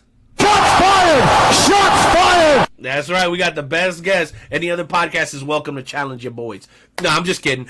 Joey, what do you think, man? Is that awesome or what? Man, it's absolutely awesome. When I think of all the names that we've had on the podcast, from, the Raging Bull Manny Fernandez to Mr. Wonderful Paul Orndorff to Tully Blanchard, it's absolutely amazing to have that we've had every single one of those guys on our podcast.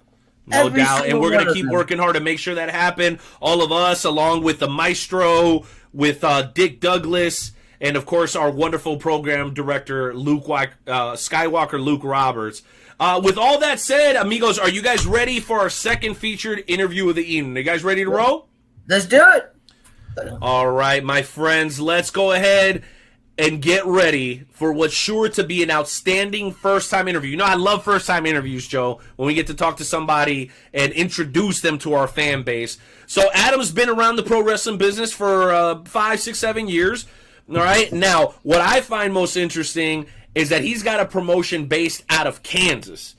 Now, the Midwest has not gotten the rub that I think Missouri has when it comes to pro wrestling, but this guy, along with the other boys over at the Kansas Wrestling Alliance, are aiming to do that. But man comes from like a music background, entertainment, and done that kind of thing. So he's kind of brought that skill set to the pro wrestling world. And I'd heard of him and seen his product, but I got a chance to meet him a couple of months ago at a show where I did some impromptu ring announcing.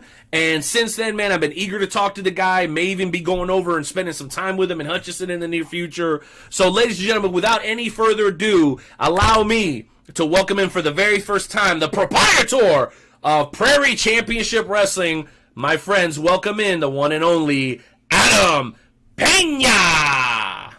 What's up? Hey, what's up, guys? How's ¿Qué it pasa, going? chico? All right. How we doing, everybody?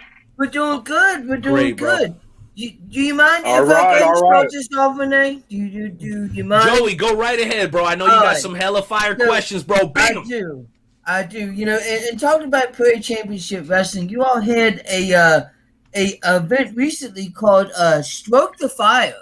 Can you tell us about what exactly? How did Stroke the Fire go? So, Stoke the Fire was a great event. For those of you that got a chance to watch the promo that I delivered, it summed up exactly what we wanted out of everybody. I came to them and I told them I want to see the best. I want to see that ruthless aggression, so to speak. And I want them to come and go for everything that they wanted. And each and every competitor on that event delivered just that.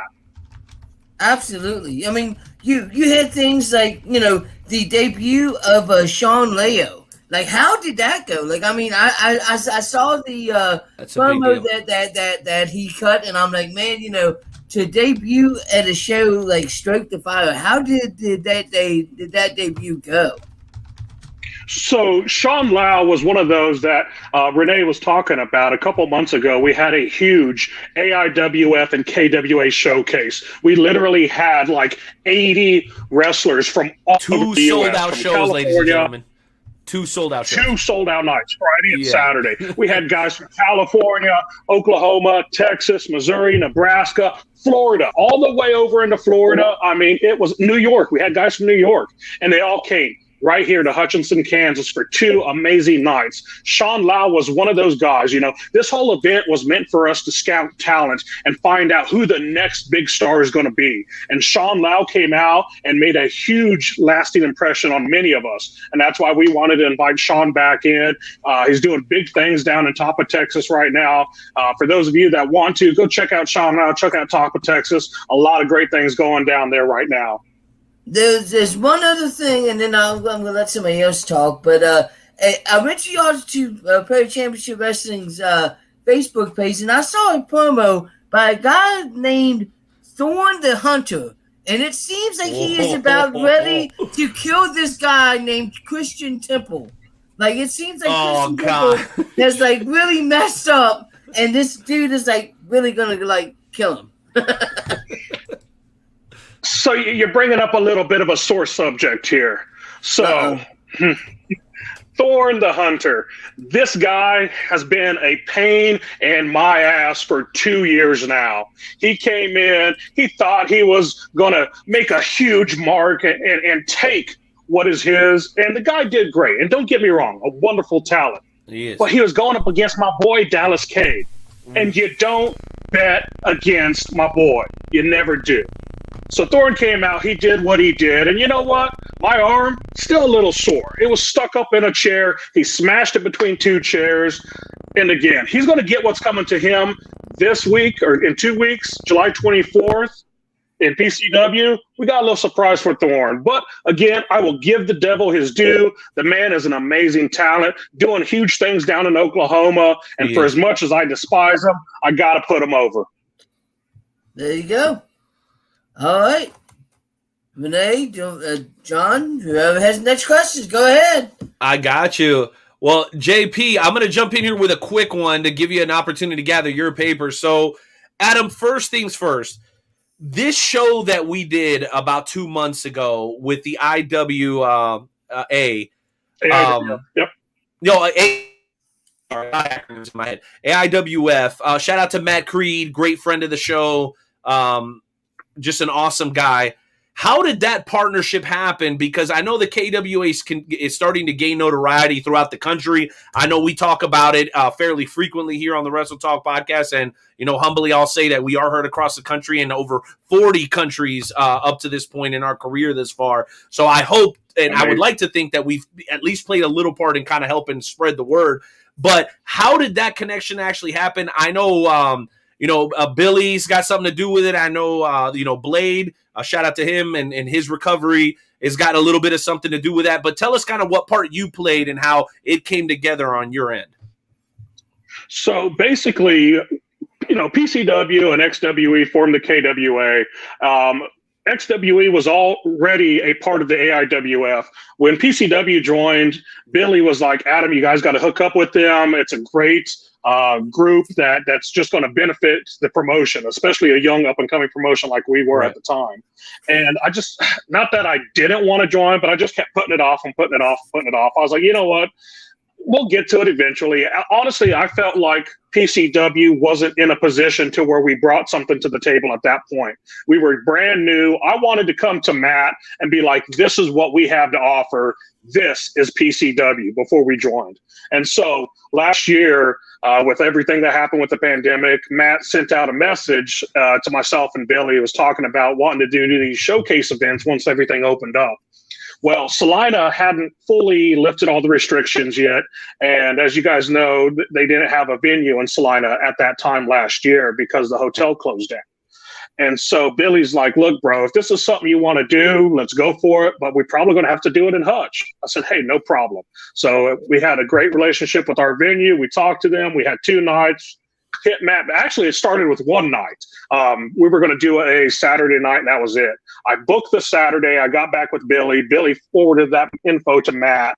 And then one night, after a few too many of these, I'm like, Billy, let's do 2 nights, bro. And he's like, are you serious? I'm like, to hell with it. If we're going to do it, if we're going to come back, let's come back big. And so I reached out to the venue. They had the Friday night open. We booked it, and the rest is history, so to speak. Dude, no, awesome. And how can I tell you, like, how honored I was and privileged I was to be the ring announcer that night. Somebody, I don't know if it was Jeremy White or one of those guys that kind of ran in and ran out. I was kind of teasing them in the ring. I said, you know who's getting the most ring time tonight, right? And kind of looked up at me and said, I said, me, I'm the ring announcer, baby. Right. A couple of boys had a laugh about that. And I sure as hell enjoyed it. But before I go on with my line of questioning, I got to throw it over to my man, Hardcore Hoss, who is a fan from afar, believe it or not. Even people in Virginia and West Virginia know about PCW, Adam. I don't know if you knew that. John and Joe are actually over on the Eastern Panhandle, and even they've heard of you. So I don't know if you know that your promotion and the KWA is starting to kind of make waves, but it's spreading. So I'll throw it to John on that note. John, what do you got for Adam Pina tonight?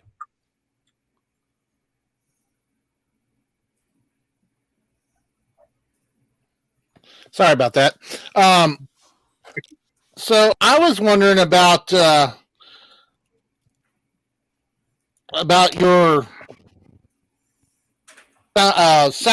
signature sound productions.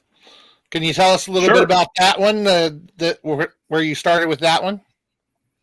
So, kind of like Renee in my introduction talked about how I started off in the music industry.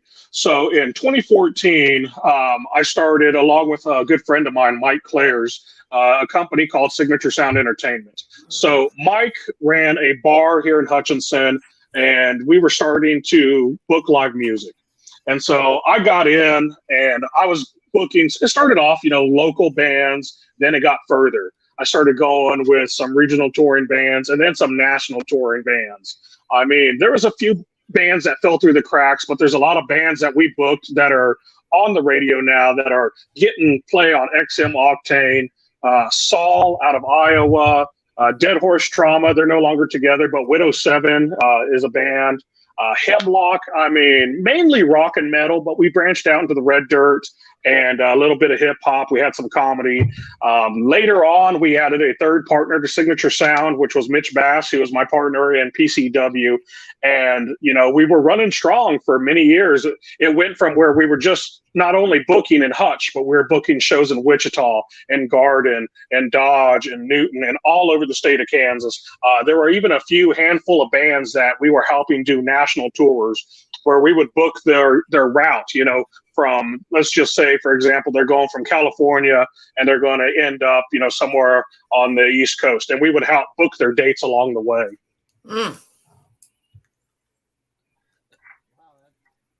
Some of the names you mentioned there, they're pretty good bands and stuff. So, which one of your passions between wrestling and music, which one do you seem to take to more? Oh, Wrestling. Good question. Wrestling, hands down.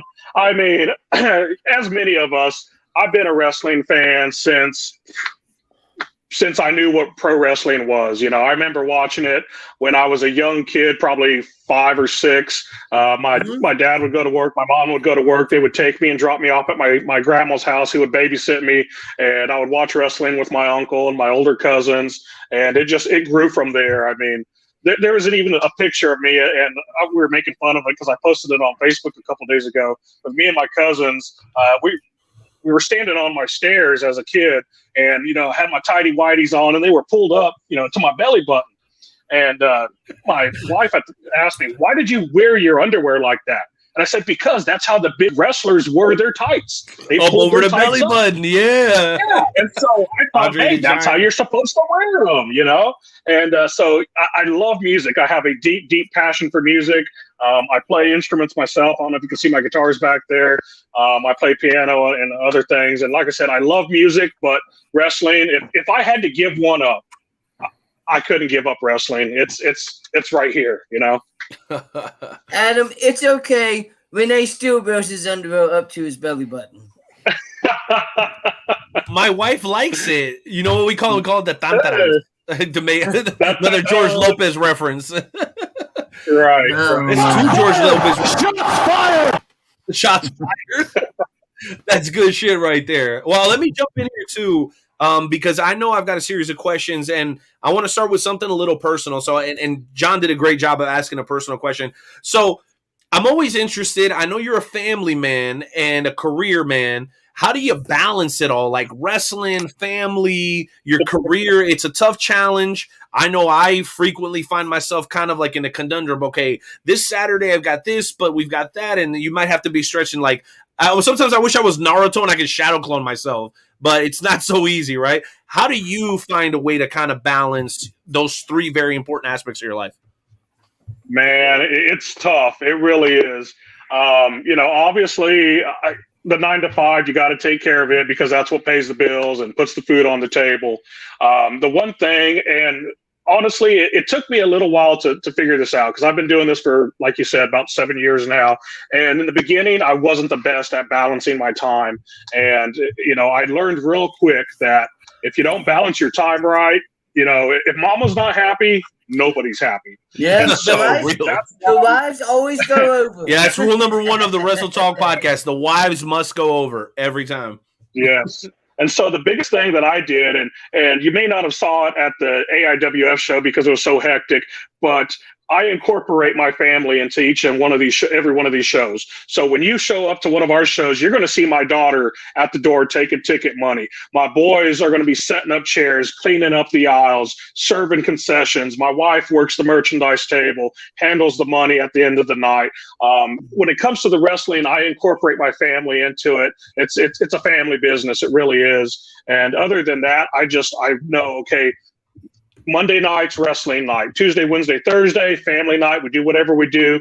Friday and Saturday, kind of a little bit of free time. But the best way I could explain it is just incorporate the family into as much of it as they're comfortable with doing. Dude, that's awesome. I gave that that major key to my man Joey up there. I know he was having a little bit of a hard time. I said, bro, if your girl's giving you too much of a hard time, bring her with you. Make her part of it. Right. And hopefully, right, Joey? Has that worked out pretty well for you, bro? Oh, yeah. Kind of making her part of the deal? Yeah, like I said, when I started selling merchandise, I I would have her sell my merchandise and stuff. But I still have merchandise. Yeah, there you go, Joey. Well, to me, that's what it's all about, right? Like, you take something that tends to be a passion of yours and you incorporate the people that you love the most, and then it becomes that much more fulfilling because it's no longer just a hobby like something dad does. Now it's kind of like a family business, right? Oh yeah, absolutely. Like I said, my kids love it. My son Antonio, he's also a huge wrestling fan, a little bit more so than my other son Armando. But Antonio will come up to me and he'll be like, "Dad," so he plays WWE 2K and he kind of runs his own promotion on there. And he's like, "Dad, I got this idea," and he'll like lay out the storyline. And honestly, there's been a few times he's hit me with some ideas, and I'm like, holy crap, bro. I was like, I'm going to use this at PCW. And there's a few angles that's actually happened on. Nice. That's actually pretty cool. Oh man. All right, guys, sorry about that. My connection went bad for just a half a second, but I appreciate you sharing that, Adam. I was able to hear everything. So the other thing that I was curious about was what made you make the decision, because not everybody's got the resources and the time to just go out and start a pro wrestling promotion.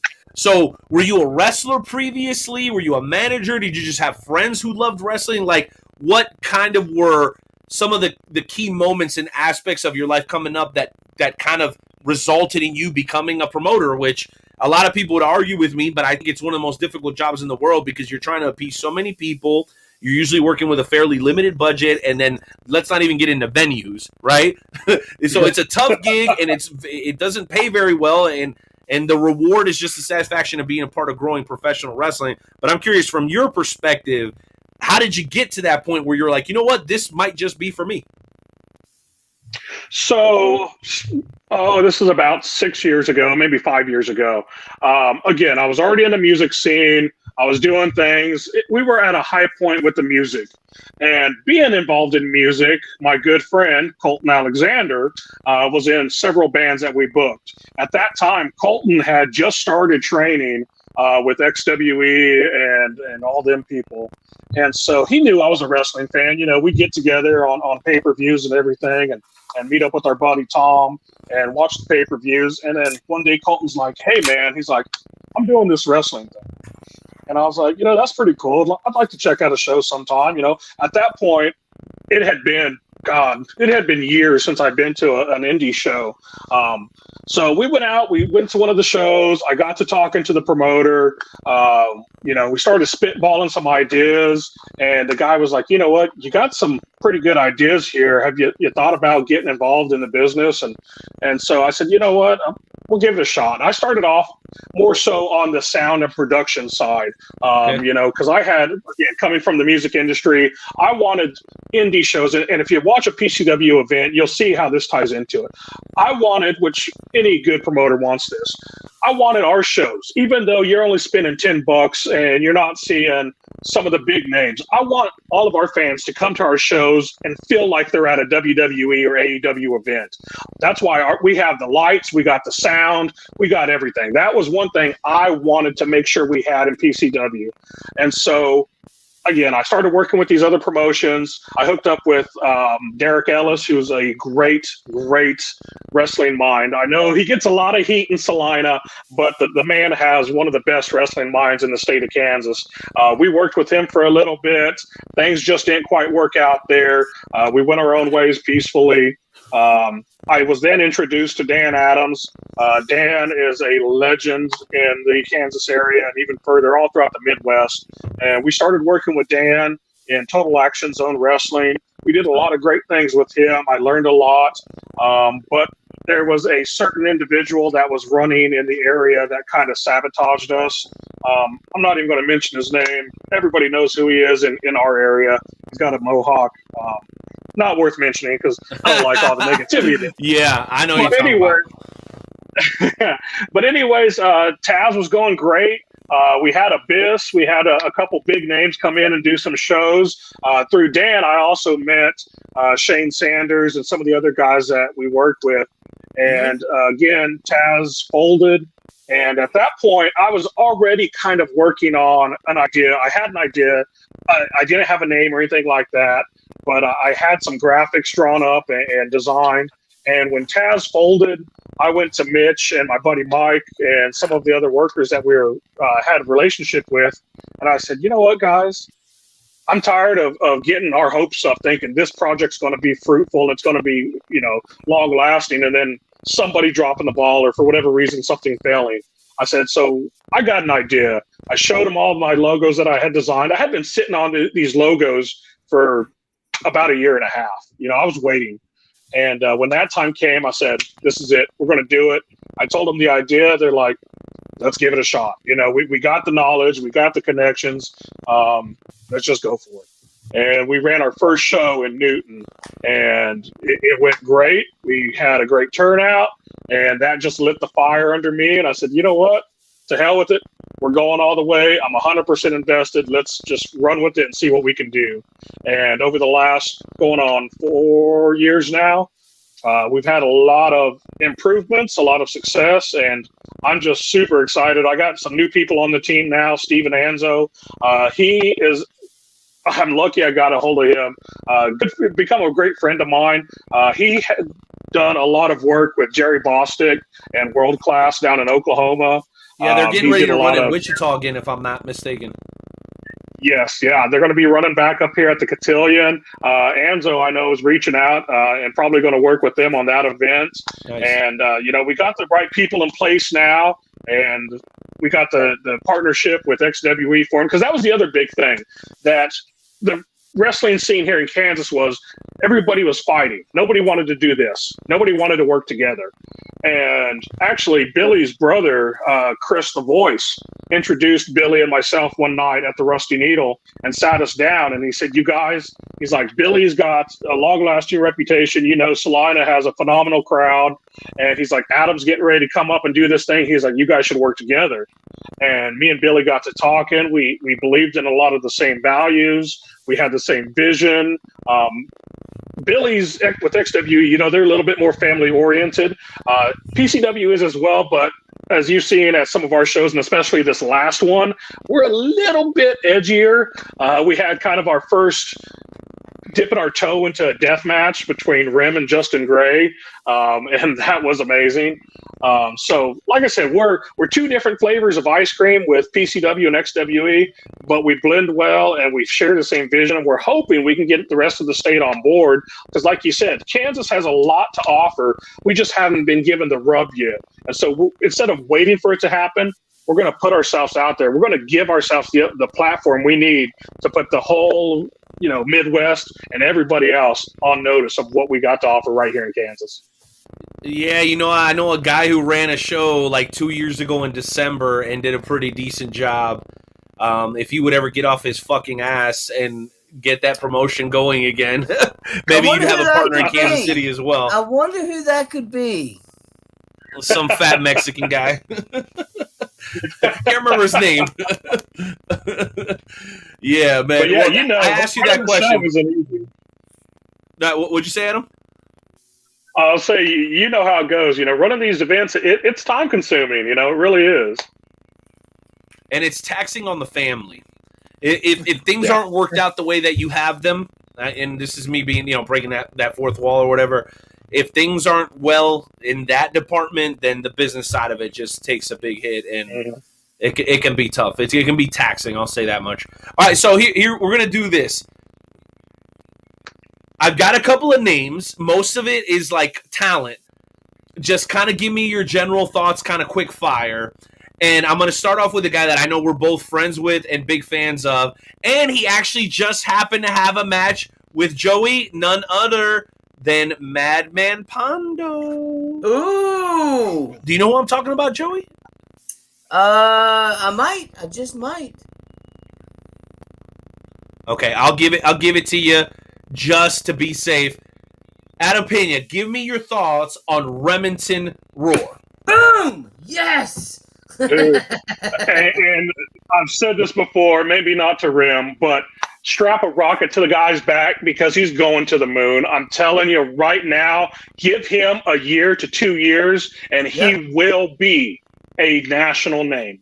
That's exactly what Man Pondo said. Man Pondo made the comment, and he said, rest up. He said, because you're about to be very, very, very busy. He is. Imagine, bro, Yeah, I'm a huge fan of Akira versus Remington Roar. Because we just had Akira on the show like 2 weeks ago. Yeah. I could definitely see Rem traveling. All right, next name. It's going to throw you a little bit for a curveball here. Tommy Snow. Tommy Snow. I got a lot of love for Tommy, man.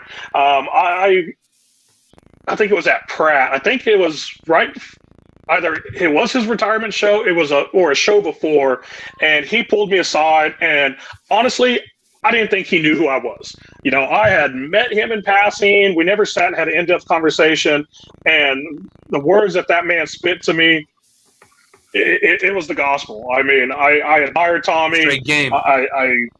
Yes, and I got nothing but love and respect for that man. Well, you know what? I know we all do. I was at his retirement match show, or it was something special, man. And to see the reverence that guys have for somebody like that, who no one outside of Kansas probably has any idea who it is. Like, all of us know who it is, and that's good. That's good enough for us. Now, Absolutely. This may be a name that you don't recognize, and he recently passed away, but I'm going to take a shot in the dark here. Brandon Gomez. Brandon. So I didn't get to I met Brandon. He came out to a couple of our shows. I never made it out to his show. When we expanded the KWA, they were one of the first promotions we brought on. And it's kind of funny because when I first had some conversations with Brandon, you know, my shoot job is I sell cars. I work at Allen Samuels. And when Brandon lived in Texas, he worked for the same company. And so we kind of started, that started our conversation. And, you know, the man had some great ideas. He had a great mind for the business. It really is a shame. You know, he's one of those guys that just was taken away from us way too early. And, you know, I really hope they get that promotion up and going again and, you know, keep the man's dream alive. Yeah, I sure hope so too. And people always are going to have criticisms, but for him and the rest of the boys over there, Mike and Tomas, to have the courage to even try it in a fairly volatile market, I admire them and I appreciate them giving me the opportunity to do what I did in terms of doing commentary for them. It was a lot of fun. Maybe MEW will come back one day, maybe it won't. But I know that the memory of Brandon Gomez will stay with us for a very, very long time. Last question for you, man, because I know we're up against the time here, and I want to make sure that I respect it because I know you're a busy guy. When it comes to the sport of professional wrestling, you've had the opportunity to work as a promoter. You've obviously been a fan. Is there something that you're looking to accomplish in the sport? Is it leaving legacy? Is it making a boatload of money? Is it seeing your friends be successful? Or is it like a combination of all those things? But I want to maybe hear from your own words. You know, money has nothing to do with it. Nothing at all. I've told my guys, you know, I've paid, there's been shows, and I'm sure you can relate to this. There's been shows where I came out of pocket to make sure people were paid and nobody went home empty-handed. And that's just my business ethic. And I think there's plenty out there, but there should be more people that think that way. Honestly, and I say this on our PCW locker room page, I want to be able to give these young up-and-coming guys a platform to get noticed. I want guys like Remington Ward. I want somebody to watch our IWTV channel and see Rim and be like, holy crap, who's this guy? Where can I learn more about him? How can I book him? I want to give them, like I said, the platform to get noticed. You know, that's why we finally produce our TV product, so that when people watch it, you know, it adds to the already great in-ring ability that these guys have, or the promo skills, or whatever it is. I just want to emphasize it and push them out there. Justin Gray, Rim Ward, Dallas Cade, Shane Sanders, I mean, Chris Vale. There's so much let me put you talent. Let me put you in a corner here, all right? Because this is Wrestle Talk, and we like to bring the real. you've named a lot of great guys. Give me some great female talent coming out of the Midwest that you know of. Because you're a promoter, you're the one that's always fishing for that great talent. Can you give us a couple of names that maybe we should be on the lookout for? So coming out of the Midwest, I'm looking at Colorado, Texas, Oklahoma, all this area here. So if you want some names to watch, Danny B, if you hadn't heard of her, down in Texas, I believe, does a lot of Texas and Oklahoma. We're working on bringing her up here to Kansas. Danny B, Jim Gemini. Yes. Let's see. Another one, raw, but still got something going, and I believe she's from the KC area. Amber, we had her at the Amber showcase. Houston, yeah. Again, she still needs some work, needs to be polished, but I could see the potential there. Let's see, Danny, from Colorado, just recently won the WWX United States Women's Championship. Lilith Grimm. If you hadn't been following her, you better jump on that train.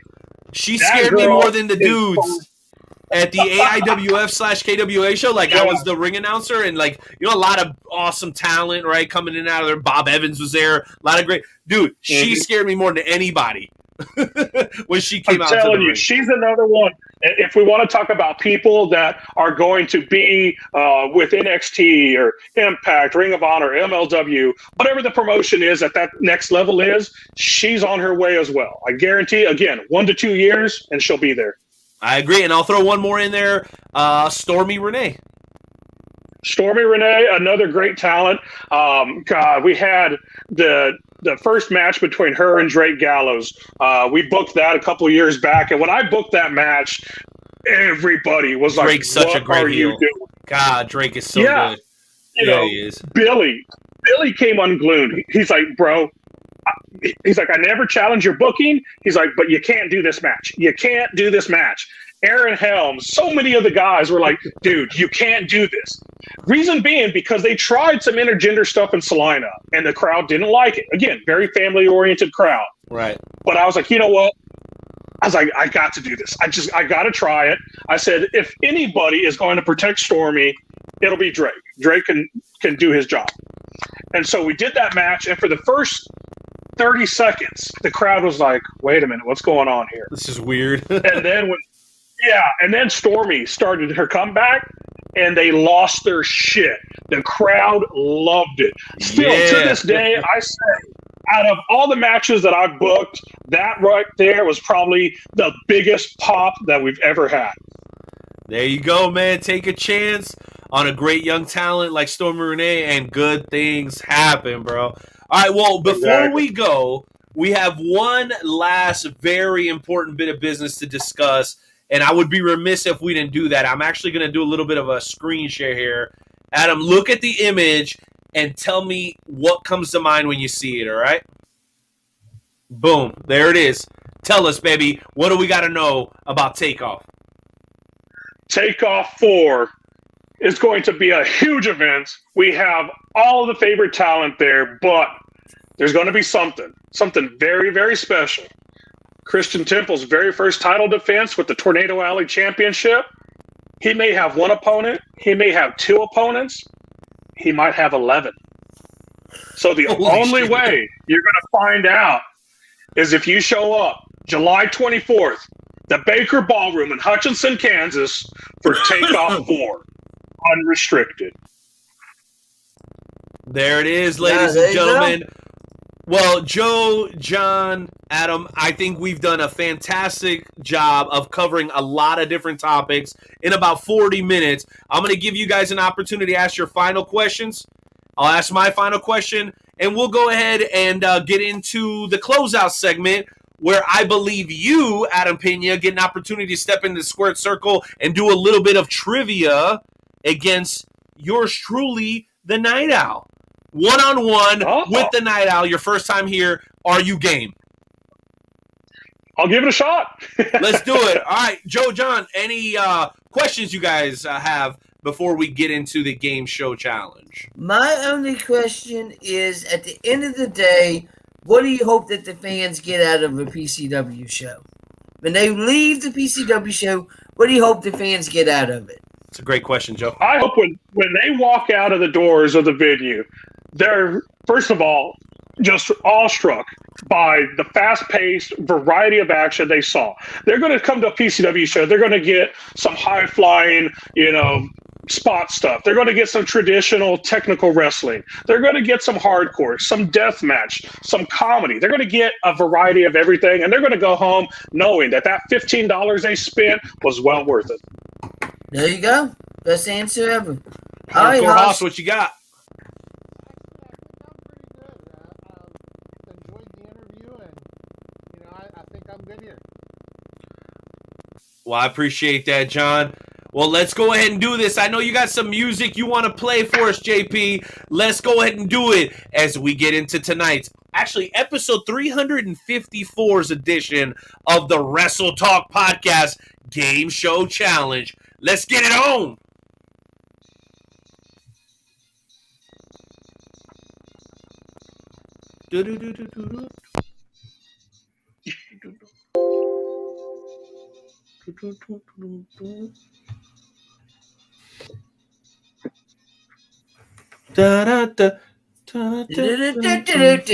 All right. Welcome to this week's installment of the world-famous Wrestle Talk Podcast Game Show Challenge. Tonight's scheduled contest is scheduled for the best 2 out of 3 falls. Our contestants are Adam Pina and the Wrestle Talk Podcast's very own, the Night Owl Renee Martinez. In a few moments, I will ask you 3 questions about a particular professional wrestling topic. Whenever you think you know the answer, just shout it out. Tonight's contest category is titled WWF/WWE Hall of Famers. I will give information about 3 professional wrestling personalities who are in the WWF/WWE Hall of Fame. When you think you know the answer, all you have to do is just shout it out. That's all you have to do. The first person to win 2 falls will win tonight's contest. So all you have to do is just shout it out. I'll give you some hints, and all you have to do is just shout out who you think that it is. All right. Adam, Cool. Now, but Joe, before you go on, yes. I do want to make sure I do this because I know Adam needs a moment to kind of get with his trainer. I got to make sure I get myself together mentally for this. Again, guys, a huge shout out to the NWA for coming back to the chase. And then also out of the Midwest Independent Wrestling Hall of Fame, huge shout out to them again. They're going to have their induction ceremony on July 31st, 2021 at the Tri-County Community Center in Pacific, Missouri. Inductees have all been on the show. The Giant Assassin, Mr. Big, Ron Powers, Cowboy Bob Orton, and of course, Rough Cut Rick Ruby. Make sure you guys check them out. Follow the Midwest Independent Wrestling Hall of Fame on Facebook and tell them the Wrestle Talk Podcast sent you. Wanted to get that out there, make sure that everybody was aware. We talking to Hall of Fame here, so I thought I'd bring that up with just one more time. With that said, Joey, let's go ahead and get on to the challenge, baby, because I'm ready to take on the proprietor of Prairie Championship Wrestling, the one and only Adam Pina. All right, question number 1. This late WWF Hall of Famer was the first WWF Intercontinental Champion. Honky Tonk Man. Pat Patterson. Pat Patterson is correct. Renee, the Night Owl Martinez, has gotten the first point. All right, here you go. Question number 2. This wrestling manager is a 2005 Hall of Fame. He managed, Nope, not Heenan. He managed such. He is known for having a megaphone. Jimmy Hart. Jimmy Hart is correct. Adam got that point first. It is tied up. It's down. That was close.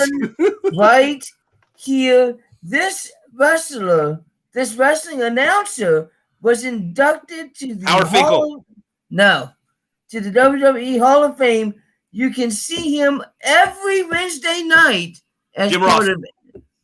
Jim Ross is correct, but here is the thing. Tonight, we have this next question is for all of the marbles. What? Next question. Hey, you do this to me every time. Next question is for all of the marbles. We got to give the appropriate amount of time for this drop. I'm sorry.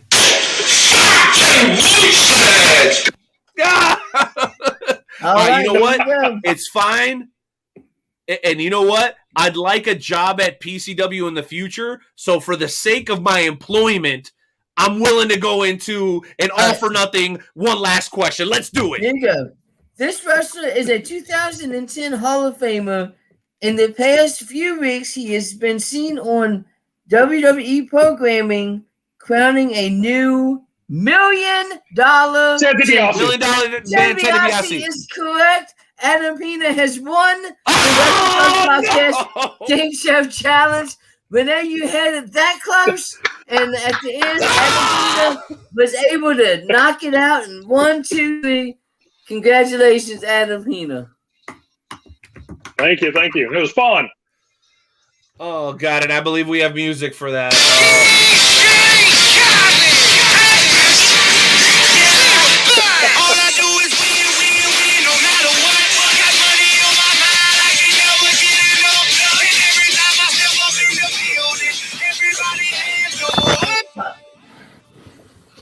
All right, enough of that. All I gotta say is, out of respect to my man Flex, I'll give him credit. But who booked this shit? I mean, seriously, Joe, you screwed me. What the hell? It is what it is. It is what it is, you lucky son of a gun. You're so lucky you live in West Virginia. I'm going to kill you right now.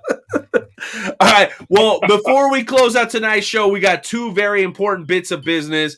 Number one, Adam, welcome as the newest member of the Wrestle Talk family. Promise us you'll come back again. Yes, sir. Awesome. Number Anytime. 2, what do people got to know about you? But more importantly, Prairie Championship Wrestling. Where can they follow you on social? How do they keep tabs on you? Let us know. Facebook is Prairie Championship Wrestling on Facebook. Prairie Championship or PCW Kansas on Instagram. PCW Kansas on YouTube. Prairie Championship Wrestling on IWTV. Check us out. We're going to be uploading a whole bunch of brand new content on AWTV and YouTube really soon. There it is, ladies and gentlemen. Another great guest for episode 354 of the Wrestle Talk podcast. Let's go ahead and make a little noise for the one and only Adam.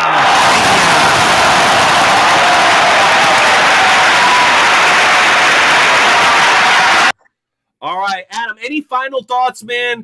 Any closing statements you want to make here before we close out this episode? No, man, just super glad that I got to do this with y'all tonight. Hope to be back sometime. And again, keep pro wrestling alive and make it great in 2021 and 2022 because we ain't going nowhere. We going to the moon. That's the only place, baby. Higher and higher. Adam Pena, Hardcore Hoss, Nightmare Jones, the Night Owl, thanking you for tuning in to episode 354 of the Wrestle Talk podcast. If you're crazy enough to want more of this crazy bullshit, go over to WrestleTalkPodcast.com for Wrestle Talk Podcast content 24/7. Prairie Championship Wrestling, the FWWC Wrestle Talk Podcast, doing big things. I hope y'all ready for Money in the Bank because we sure as hell are. That's it, ladies and gentlemen. That's the end of tonight's show, and we will catch you next week, Tuesday, 7 p.m. Central Time, 8 p.m. Eastern. Good night! Peace!